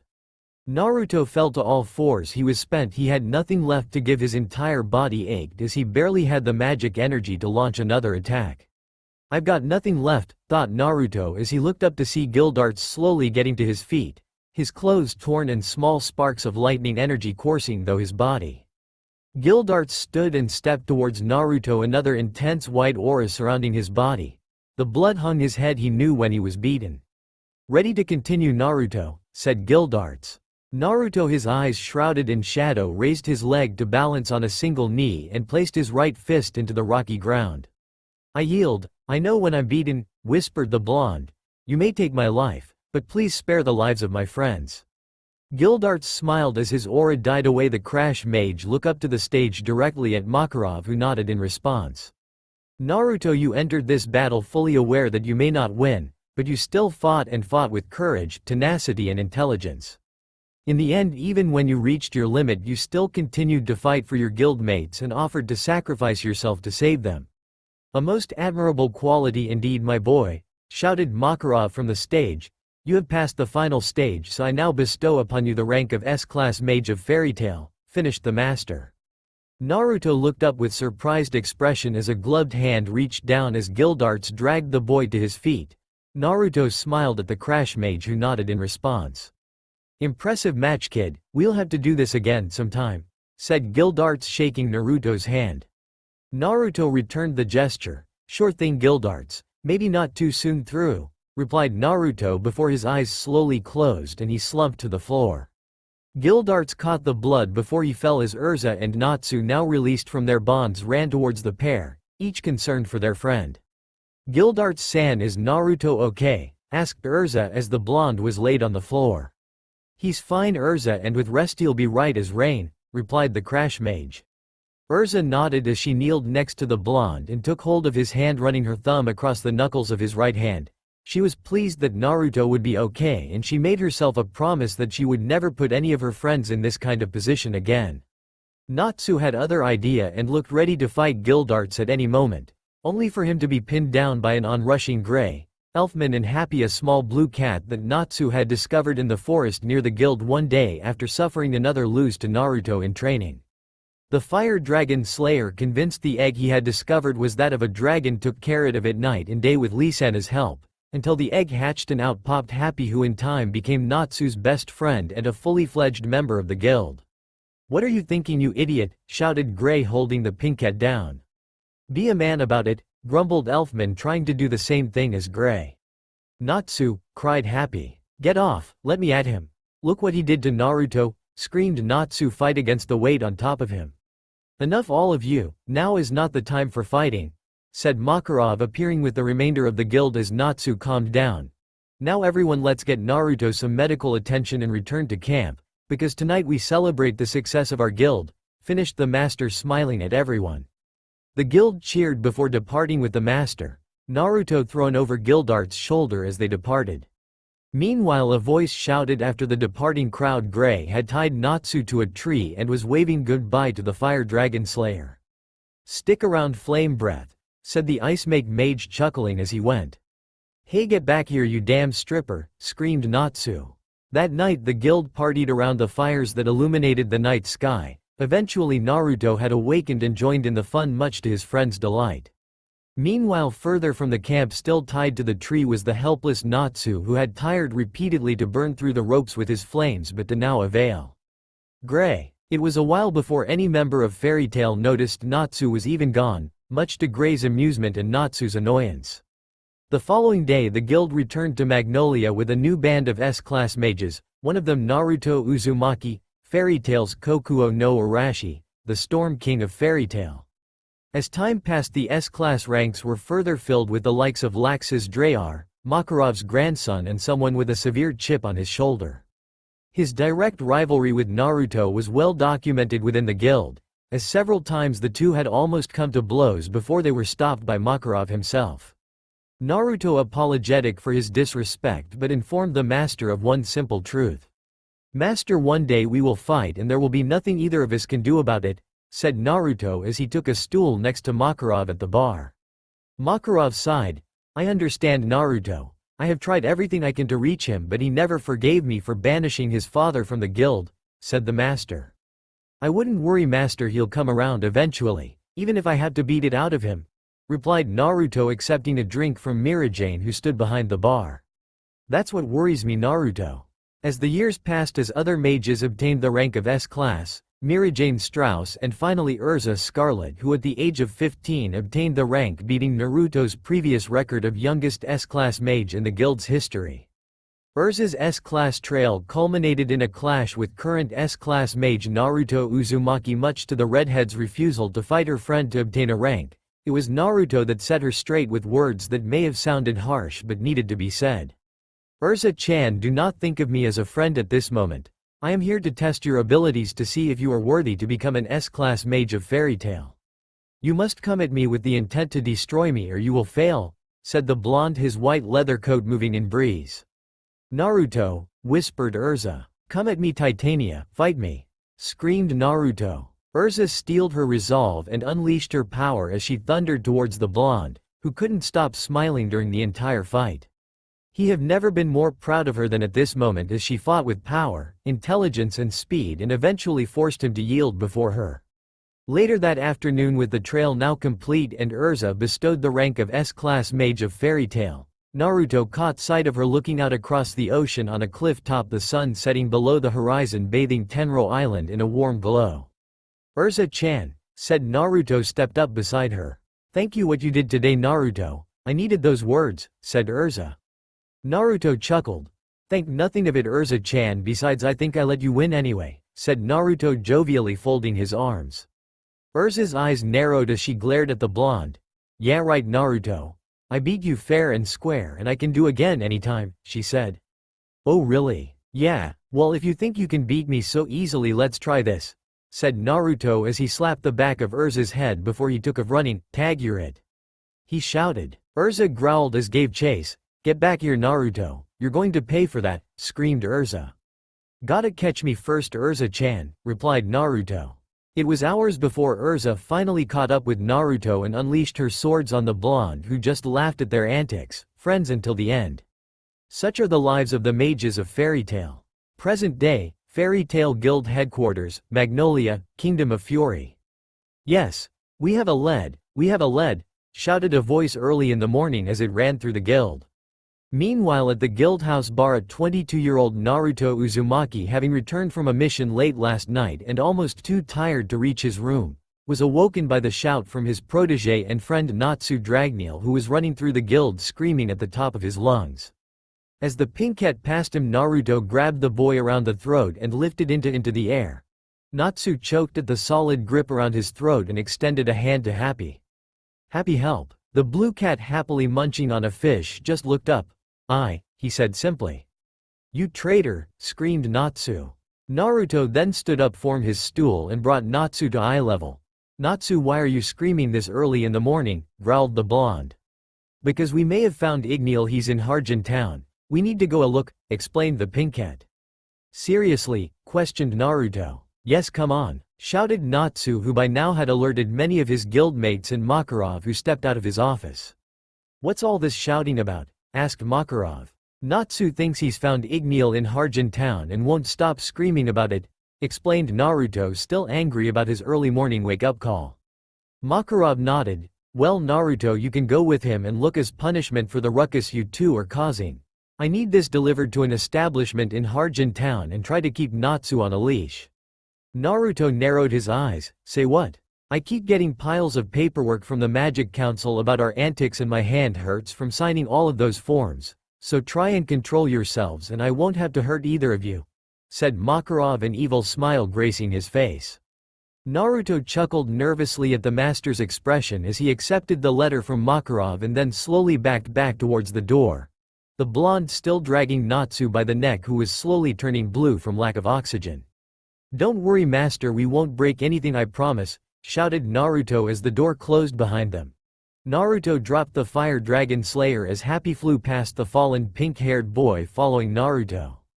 Come on Natsu, if you wanted to go so badly we best get moving, said Naruto over his shoulder. Yes, I'm all fired up, screamed Natsu, following Naruto and Happy along the pathway. Look out, Harjin town, it looks like 2 dragon slayers are coming to visit. May magic have mercy on anything fragile, previous or valuable. The steam train screeched along the track, pulling up alongside the platform in the port town of Harjin, the town one of Fiore's many ports and most beautiful. Thanks to its old town style and prosperous people, who thrived through trade rather than the use of magic, with only 10% of the inhabitant able to use magic. As the passengers of train filed out and gathered on the platform, 2 rather sickly-looking dragon slayers stumbled towards the door and fell onto the platform in front of the door. One of the main drawbacks of dragon slayer magic seemed to be the chronic motion sickness they developed when traveling in vehicles. Naruto groaned as he pulled himself up to his feet, dragging Natsu with him as Happy floated through the air on his small white wings. Remind me next time to run here, Natsu, said Naruto, the motion sickness slowly wearing off now they were on solid ground. Aye, cheered Happy. Whatever you say, Naruto, mumbled Natsu before he slumped to the ground once again, much to the blonde's amusement. It didn't take Natsu long to shake off the effects of the motion sickness, as minutes later the pair of dragon slayers exited the station and stepped into the town square. I've got to complete the delivery for the master, why don't we meet up later, Natsu, said Naruto as he walked down the steps. Alright, later, come on Happy, said Natsu, running off across the square, his blue cat in tow. Naruto shook his head at Natsu's antics and made his way towards his destination, a merchant guild in the town, its leader a good friend of Makarov's. As he went he couldn't shake the feeling that something bad was going to happen, and it would involve a pink-haired dragon slayer. In another part of town, a blonde-haired girl of medium height, dressed in a white shirt and blue skirt, wheeling a suitcase behind her. She smiled and walked towards the town's only magic shop and walked through the door. Well, hello young lady, how can I help you? Asked the elderly shop owner. Lucy Hartfelia smiled at the man when she noticed a silver key sitting in a box on the counter in front of the shop owner. Lucy had changed a lot in the years she first ran away from home. After finally having enough of her father's neglect following her mother's untimely death, she had finally ran away from home for the final time to travel the world. Along the way she obtained a form of magic known as celestial spirit magic, whereby the holder signs a contract with the spirit held within the key to use as they see fit. Lucy saw the key, knowing it to be one of the celestial spirits, and approached the counter. Yes. "Hello, how much for the spirit key?" asked Lucy. The old man smiled. "Ah yes, a fine piece, 20,000 jewels." Lucy looked shocked that much for such a minor spirit key. The young woman thought quickly, as she crossed her arms under her ample bust and leaned forward in a suggestive manner. "So how much is it now?" she asked in a breathy voice. The old man stuttered at the suggestive pose of the young girl. 19,000 jewels, he finished, coming to his senses. Lucy pouted before she turned and left the store in a huff, feeling defeated as she walked through the door and back into square. Her eyes fell on a large crowd of girls all crowded around an individual as the ladies chanted, "Salamander," over and over again. Lucy felt herself drawn to the center of the crowd until she bumped shoulders with another person, breaking her almost trance-like state. It just so happens the person she had bumped into was none other than Natsu Dragneel. The commotion had drawn the attention of the so-called salamander, who upon hearing the name Natsu and Happy had approached the crowd, thinking this handsome figure to be the focus of their search, the dragon Igneal. "That's definitely not a dragon," thought Natsu, hanging his head. Salamander smirked and pulled out a signed piece of paper and tried to hand it to Natsu. "Here kid, have an autograph," he said. Natsu just pulled a face. "No, I'm good thanks," said the fire dragon slayer. This objection caused Salamander's legion of female fans to become angry with the dragon slayer and began to advance on him.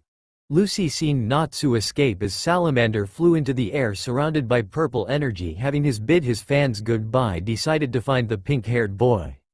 Some distance away, Natsu, hands on his knee, breathing, having just run for his life trying to escape from the rabid fangirls. Happy, still floating in the air beside his friend, smiled. "Girls are crazy, huh, Natsu?" said Happy. "You're telling me," sighed Natsu. Suddenly another voice interrupted the pair. "Hi, I'm Lucy." Natsu and Happy turned to see it was the same girl from before. "Hi, I'm Natsu and this is Happy," said Natsu, pointing between himself and Happy. "I," replied the blue cat in greeting. Lucy smiled at the pair. "I was just wondering if I could repay you for what you did earlier by paying for lunch," said the spirit mage. Not one to pass up a free meal, Natsu stood to his full height and smiled. "Sure, that would be great. What do you think, Happy?"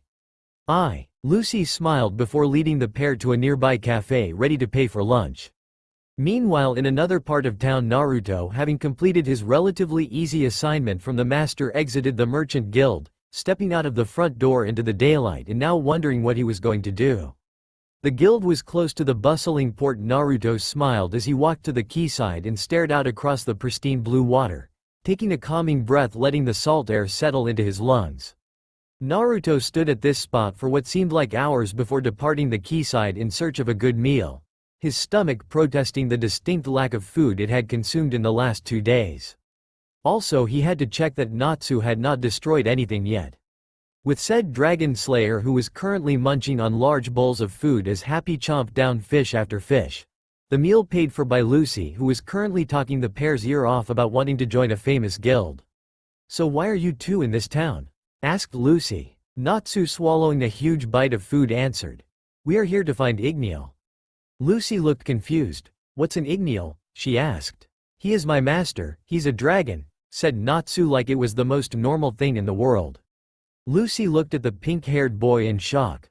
"Why would you think a dragon would be here in the middle of a town?" she said. Natsu and Happy both looked at each food hanging from each of their mouths. They hadn't really thought of that. "We hadn't really thought of that before?" said Natsu. Lucy smiled at the boy and his blue cat. She was thankful for their accidental meeting today, and lunch was small way to repay their kindness. "Well, I'll leave you two to finish your meals. It was nice meeting you both." Natsu nodded. "I never did thank you for the food, so please take this," said Natsu, handing Lucy the autograph from Salamander. "No thank you. Goodbye, Natsu." Happy. With that, Lucy departed, leaving the pair to finish their meals. It was later that afternoon, sat on a bench overlooking a park, engrossed in a copy of Sorcerer's Weekly. Lucy was reading an article on Fairy Tail, a spread of photographs of Mirajane, who routinely posed for the magazine. "How do you become a member of Fairy Tail?" whispered Lucy.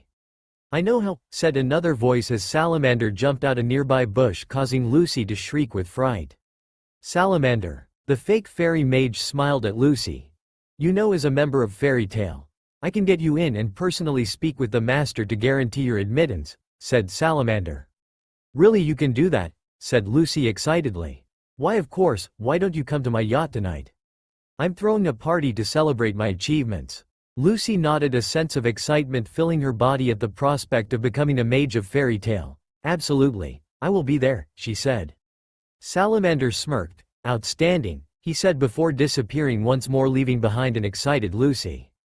Later that evening, Natsu and Happy were sitting on a bench at the quayside of the port, their stomachs bulging from all the food they ate earlier. I can't move, groaned Natsu. More fish, replied Happy. With contented sighs they relaxed further into their seats until another voice interrupted them. Naruto walked over, having found the fire dragon slayer and his blue cat sitting on the bench. What happened to you two? Asked Naruto, chuckling. Too much food, groaned Natsu. Naruto shook his head when the raised voices of two girls dressed in formal dresses and walking towards a luxury private yacht docked in the port. I heard that Salamander is a member of Fairy Tail, said one of the girls. Wow, really, that's amazing. Both dragon slayers locked eyes before and nodded, a silent message that they needed to check this out, as no other members of the guild were in the town and Natsu was the only one nicknamed Salamander. Natsu, check out the boat. I'll check the guy's loading supplies, said Naruto. Natsu, now fully alert, stood up from the bench and clenched his fists. Got it, said Natsu, and followed closely by Happy and looked for a way onto the boat. Naruto made his way carefully along the quayside, sticking to the shadows of the many warehouses that lined the dock. Naruto stopped just short of the warehouse with open door as dozens of men carried supplies the yacht. Naruto then ducked down the narrow alleyway at the side of the open warehouse. He looked up to see an open window. The blonde charged energy into his legs and jumped into the air, his hands grasping the window's interior structure, and hauled his body through the opening. The interior of the warehouse was filled with wooden crates. Naruto landed gracefully on the ground, still remaining in the shadows. The blonde crouched low, skirted to the edge of a wooden crate, and peeked his head around the container. His eyes widened at what he saw. Dozens of young women, all locked in cages and clad in chains. A tall, bald man then stepped forward, shouted orders at his men as they started to drag the cages away. Naruto grit his teeth. Slavers, no one should be treated this way, he thought. Naruto slowly moved his hands down to his thighs, brushing aside his jacket. He pulled his gleaming silver guns from their holsters and held them in both hands. Naruto then ducked out from behind the crate and fired his weapons, calling out. Heavy shot. Large bullets of magical energy blasted from the barrels and struck two men in the chest, knocking them clean out. The ruckus of Naruto's arrival caught the attention of the other criminals, who rushed in and tried to surround Naruto. Naruto reacted quickly, knocking the head clean off an onrushing criminal. As he turned, he fired another bullet. The second attacker was knocked to the ground out cold. Naruto crouched and flipped a third criminal over his back and into the air. His body tumbled and crashed through one of the wooden crates that filled the warehouse. Somebody deal with this guy, shouted the bald man.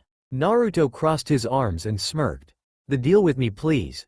Come on, who wants some, you pieces of trash, growled the blonde. The assembled group of slavers all looked nervous but followed orders and stepped towards the blonde. Naruto smirked once again as magical energy charged at the end of his weapons. The gathered slavers then decided to jump Naruto at the same time, but were sent flying as Naruto called out his attack.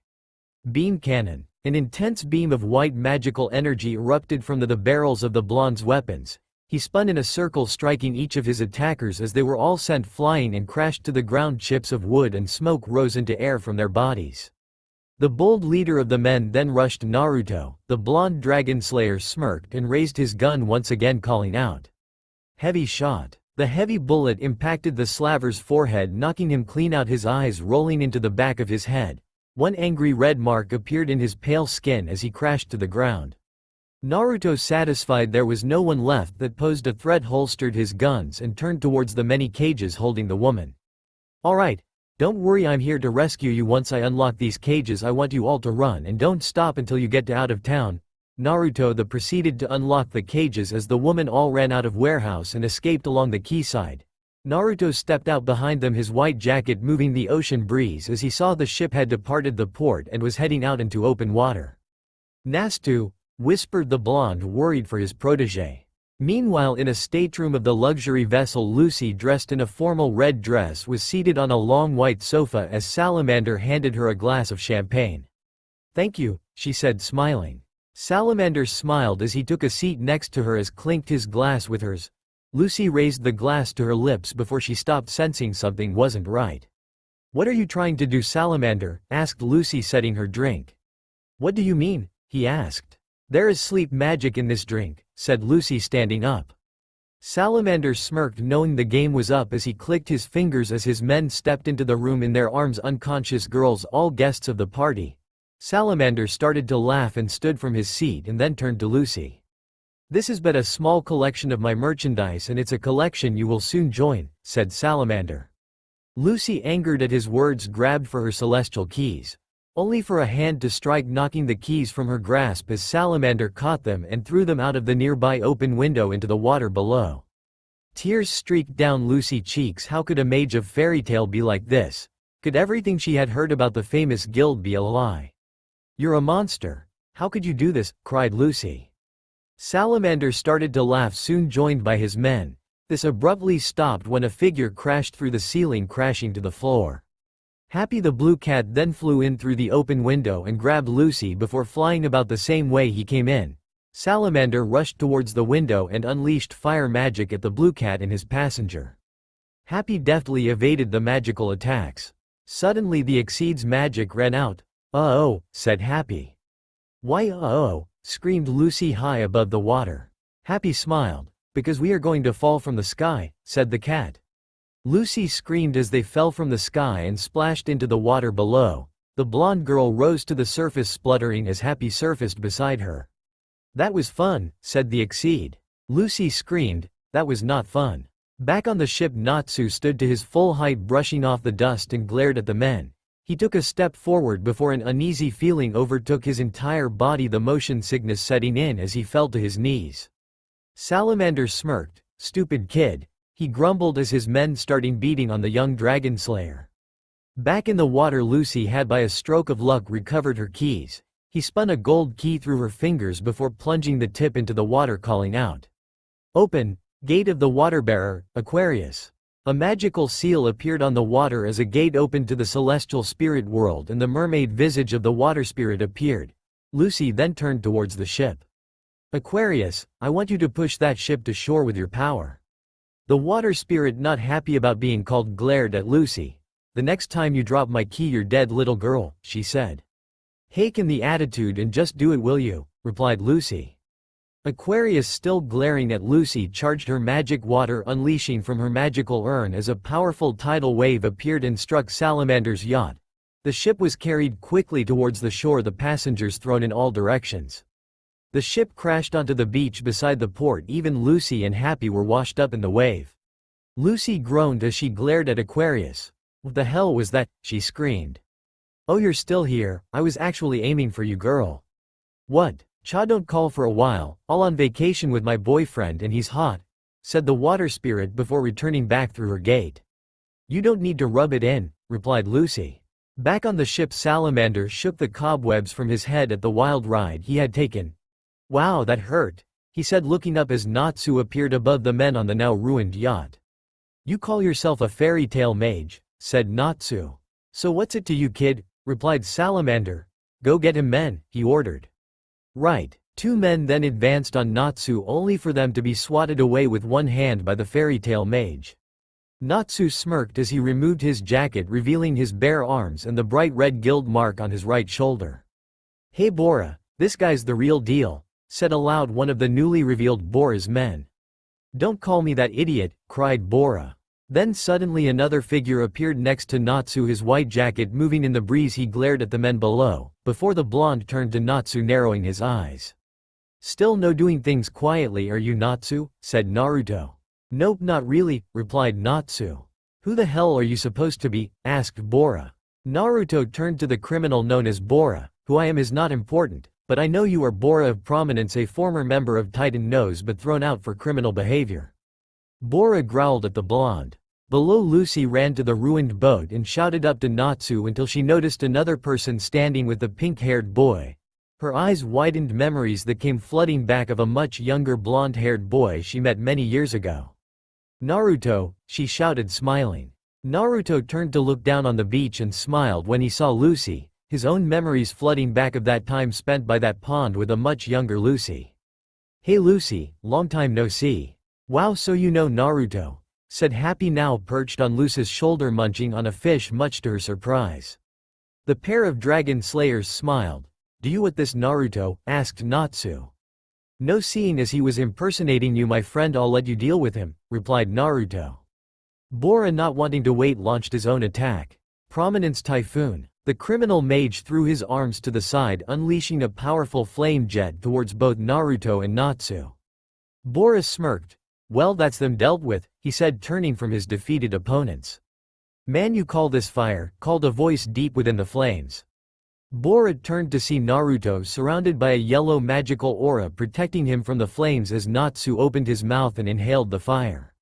"That was so greasy, but a good meal nonetheless," said Natsu, smirking, wiping his mouth as Naruto's aura disappeared. "Bora the Prominence, you have disgraced the name of Fairy Tail. Your punishment for such a despicable act is to be shown the power of true Fairy Tail mages," growled Naruto. "Oh yeah, hey boss, I know these two, I have seen them before. The pink hair, the scale scarf, it's him, it's really him," said a henchman. "Salamander," Natsu smirked at the name. "The blonde with a white coat and bright blonde hair, it's Fairy Tail's Kokuo no Arashi," said the henchman with a shaky voice. Naruto nodded and waved at the foolish henchman. "That's right, but I'll let my protege show you that it is dangerous to cross any member of Fairy Tail." Natsu smirked, steam rising from his body, placed his fists together. A red magical seal appeared in front of his hands. The seal roared like that of a dragon. "It's time to show you real fire magic," thundered Natsu as he took a deep breath, calling out. Fire Dragon's Roar. A red-hot stream of flame erupted from the mage's mouth, passing through the seal and engulfed the entire ship in flames. The resulting explosion sent each of Bora's men were strewn across the boat's spirals and their eyes knocked out. Bora had survived the attack, his flames propelling him into the air before he launched another attack at Natsu.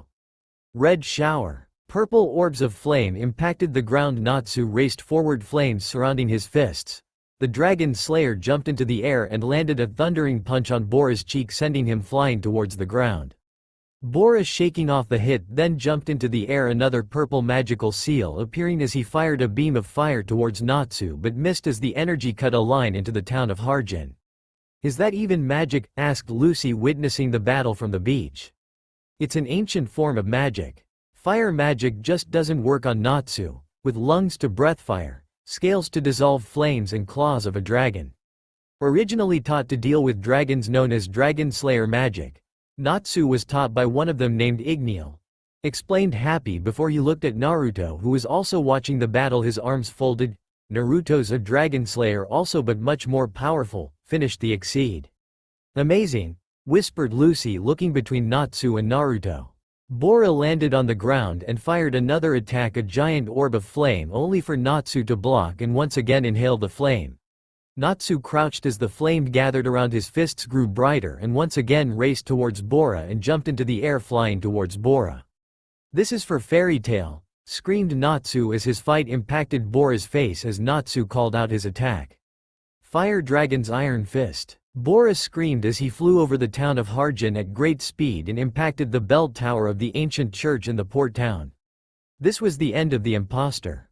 Suddenly the pounding of feet could be heard as a battalion of rune knights advanced towards the ruined boat.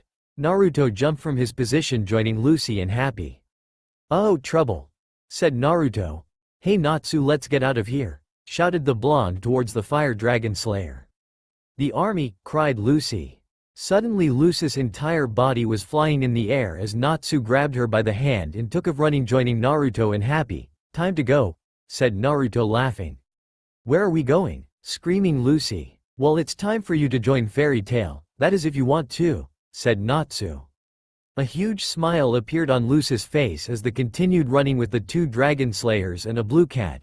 She laughed at the very strange situation but was happy nonetheless. Why? Because she was going to become part of Fairy Tail, a dream she had held ever since that fateful meeting with the blonde boy many years ago. Magnolia Town, the home of Fairy Tail, the ever-powerful and destructive Guild of Fury. Currently 3 mages and a blue Exceed were making their way to the guild. Lucy was in awe of the vibrant and bustling town. Soon her expression changed to one of complete and utter shock as she stood at the doors of the fabled fairy tale guild. Naruto smiled at the blonde girl. "Are you ready, Lucy?" he asked, placing a hand on the door. Lucy nodded excitedly. "Yes, I am." Naruto nodded before he kicked the door open and Natsu marched ahead towards another member of the guild, a skinny man with black hair and buck teeth. "Krav, where did you get your information?" asked the fire mage. "Why, Natsu? I heard you went overboard again," replied the rodent-like mage. Natsu grit his teeth before he landed a solid kick to Krav's chest, sending him flying across the room and impacting the wall at the far end of the Great Hall. Soon enough, one of Fairy Tail's famous brawls erupted with punches and kicks flying in every direction. Naruto grabbed Lucy as they both ducked under a chair which came flying towards them. The blonde dragon slayer escorted Lucy over to the bar, one of the safest places in this situation. "Hey Naruto," said Mira-Jane, spotting the blonde. "Hey Mira," replied Naruto, smiling. Mira-Jane smiled while cleaning a glass. "So who's this?" she asked, pointing at Lucy. Lucy meanwhile went from zero to fangirl in 2 seconds as she gushed at meeting the poster girl for the guild, Mira-Jane Strauss. "Oh my, you're Mira-Jane, it's a pleasure to meet you," screamed Lucy, sparkles in her eyes. Mira-Jane nodded, giggling at her antics. "Yeah, nice to meet you, Lucy Heartfilia." Naruto laughed as others not participating in the brawl approached. "Hey Naruto," said Gray, approaching in his usual topless state. Unfortunately, as the Ice Mage introduced himself to Lucy, he was naked. Subconscious stripping. Lucy blinked for a mere second before she screamed and smacked Gray in the head with her suitcase, knocking him to the ground. Naruto laughed at the predicament Gray had found himself in yet again. Lucy noted several other guild members, a girl seated at the end of the bar drinking from what appeared to be a barrel of alcohol. She went by the name of Kana Alberona. Next was Myra's brother Elfman, who screamed about the qualities of being a man only for him to be knocked out as a table was smashed over his head. Suddenly a boy of average height with spiky orange hair slid next to Lucy and took her hand as he gazed lovingly into her eyes. "I'm Loke," he said, introducing himself. Lucy," replied the spurt mage. Loke smiled, but almost as soon as he appeared he was gone. The orange-haired boy had seen her spirit keys and bid a hasty retreat, much to the confusion for the others. Lucy looked at the brawl that was still going on. "So is this normal?" she asked. Mira-Jane nodded, cleaning yet another glass as an object came flying out of the brawl and struck the silver-haired barmaid in the head, giving her a nasty gash. The wound, however, didn't seem to bother her in the slightest. It was at that moment a loud shouted bellowed over the noise of the fight. All eyes fell on the diminutive frame of Makarov Dryer. "Guild Master of Fairy Tale. Enough, all of you," shouted the master. Every Fairy Tale member stopped fighting and turned to look at the master, who held a large stack of papers in his hand. "Stop this fighting at once," shouted Makarov. "Do you all have any idea how many complaints I have received about your antics? Stop breaking stuff." The master finished with shout. "Come on master, it's only a few broken things," replied Natsu. Makarov responded by throwing some of the thick wad of papers and documents straight into Natsu's face, the heavy pile of paper knocking the fire dragon slayer to the ground. Gray burst out laughing at Natsu's predicament while both Lasana and Happy pulled Natsu to his feet with spirals still spinning in the pink-haired boy's eyes. "Natsu, you broke a town," sighed Makarov as he placed a hand over his eyes. The guild lowered their head in shame at their antics. It was at the moment that Makarov then threw the pile of papers into the air and then blasted them into tiny pieces. The guild cheered as Makarov smiled. "Just try not to break anything else, all right?" said the master before he retreated back to his office as the guild returned to its mild-mannered state before the brawl. It was at that moment Romeo, the young son of guild member Macau, rushed towards Makarov, tears rolling down his cheeks. "Master, have you seen my dad?" asked Romeo. "Romeo, your father is on a mission. I'm sure you will be fine," replied the master.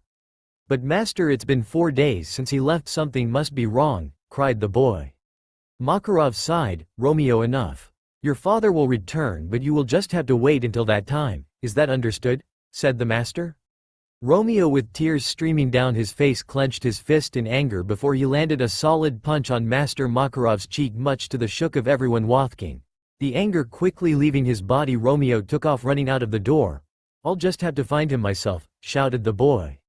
Natsu, having witnessed the entire thing, swiftly followed Romeo out of the door, dragging Lucy with him. Just as they passed the door, Naruto appeared and handed the pink-haired boy a slip of paper from the request board. Natsu smiled in thanks and took off at great speed, with a flailing Lucy screaming behind him, followed by Happy. Naruto then re-entered the guild as Master Makarov stepped toward the blonde, smiling. "Naruto, that was a good thing you did there?" said the master. Naruto just shrugged in response. Natsu understands more than anyone what it's like to lose someone close to their heart. He would be the best person to help look for Mikao, and besides it gives Lucy her first mission as well, said the blonde. Makarov simply smiled and nodded before finally retreating to his office. Naruto then made his way to the bar as Mirajane placed a drink in front of him. "What was that paper you gave Natsu?" "Naruto-kun," asked Mira as she cleaned a glass with a bar rag. "The mission request Mikao had accepted," replied Naruto, taking a big gulp of his drink. "Why?" asked Kana, who was propped up against the bar, clearly having had a bit too much to drink even at this time of the afternoon. "As I told the master, Natsu knows what it's like more than anyone to lose someone close, and who better to show Lucy the ropes than him," said Naruto. "You're joking, right?" slurred Kana before she passed out against the bar. Both Mirajane and Naruto laughed at Kana's antics. "Well, I'm going to find a spot to train. Thanks again, Mira," said Naruto, finishing his drink. "Bye, Naruto-kun." The blonde disappeared, a flash to light, leaving the guild behind as he reappeared in a nearby secluded and empty training ground. The area was covered in grass with thick groves of trees dotted around. Naruto's white trench coat moved in the stiff breeze that blew through the area. He extended his arm as a small magical seal appeared in his palm. Naruto closed his hand and pulled as his katana appeared sheathed in its scabbard. Naruto swiftly drew the blade with a simple flick of his thumb and turned as a shadowy figure rushed towards him, sword drawn. Naruto brought his blade up and blocked the strike with ease. "You going to have to do better than that," said Naruto as he parried the strike, knocking the figure back, revealing the shadowy figure, Titania.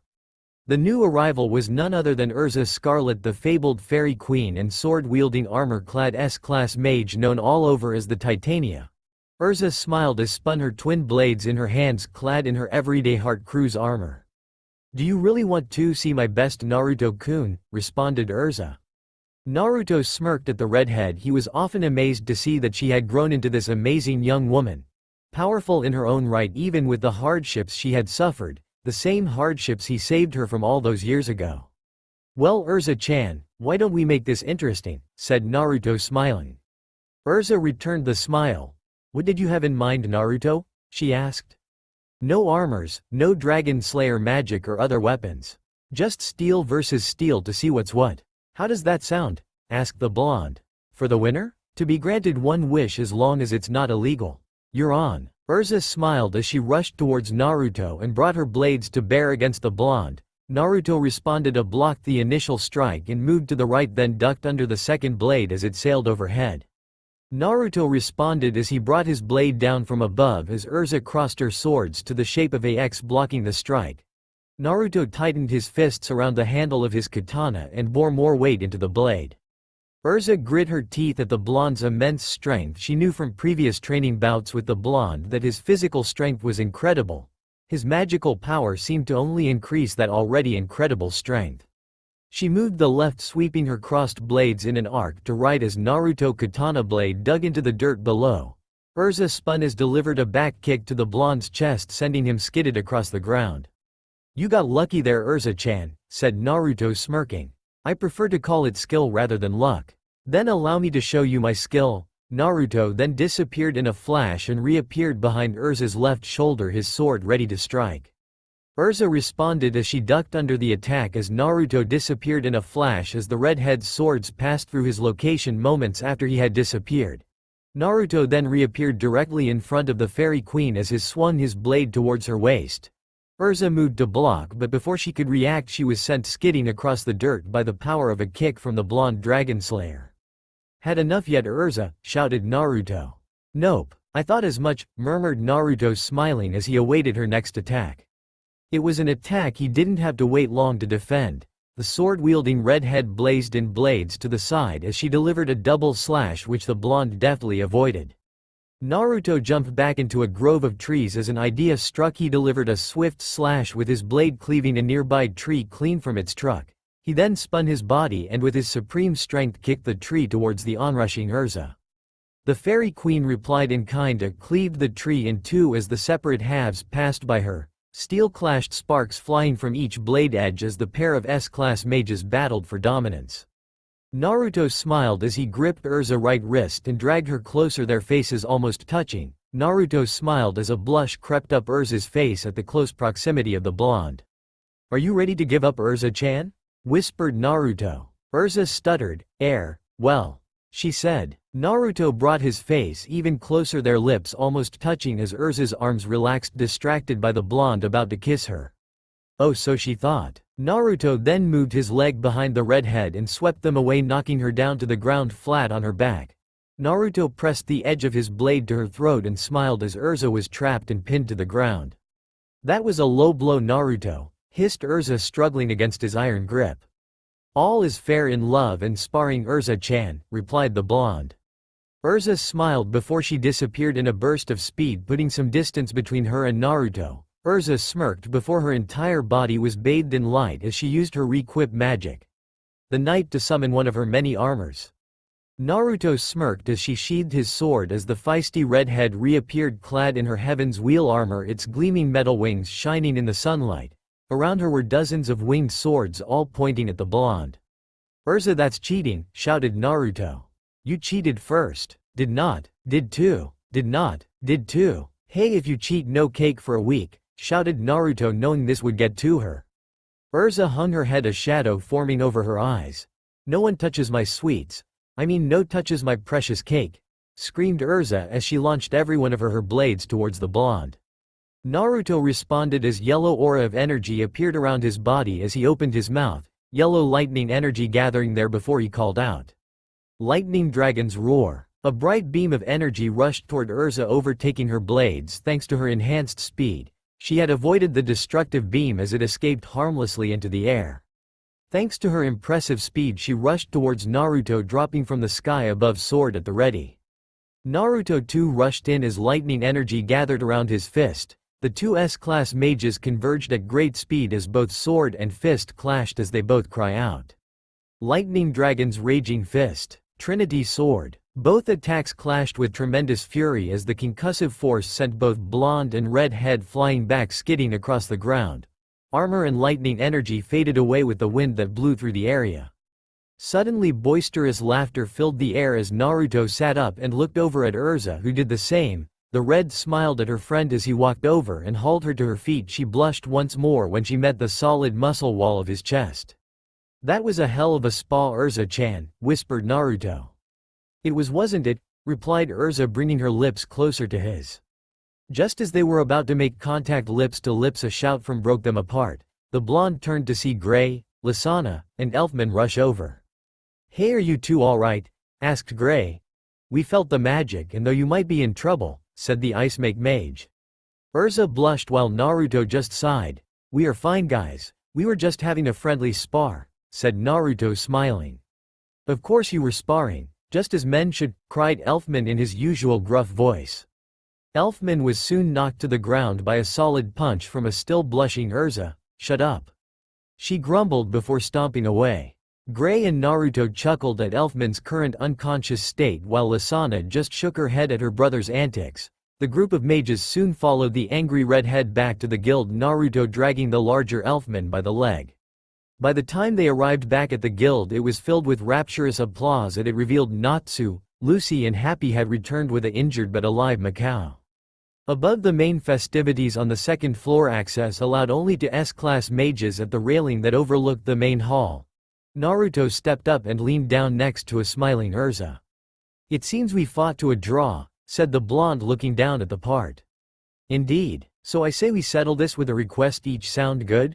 asked the blonde. Urza nodded. "All right, you first. Would you like to have dinner with me?" asked Naruto, his ocean blue eyes staring into her chocolate browns. Urza blushed fiercely at the blonde's request before she answered. "You mean like a date?" The blonde nodded. "I would love to," she replied. Naruto smiled a foxy grin at her answer. "All right, what's your request?" asked Naruto. Urza smiled, confidence growing as she leaned in close to his ear and whispered huskily into it, making the lightning dragon slayer shiver. "I'll let you know after our dinner date." With that said, she pushed away from the blonde with an extra sway in her hips, much to Naruto's rapt attention and Urza's amusement. Naruto broke out in a very uncoordinated happy dance before he hopped the railing and fell towards the ground, landing softly. He then grabbed Natsu in a headlock, ruffling his hair playfully, much to the guild's amusement and Natsu's anger as the party continued long into the night. Because when you're a member of Fairy Tail, every day is a party. That's all for now. If you enjoy, then please like, share and do comments.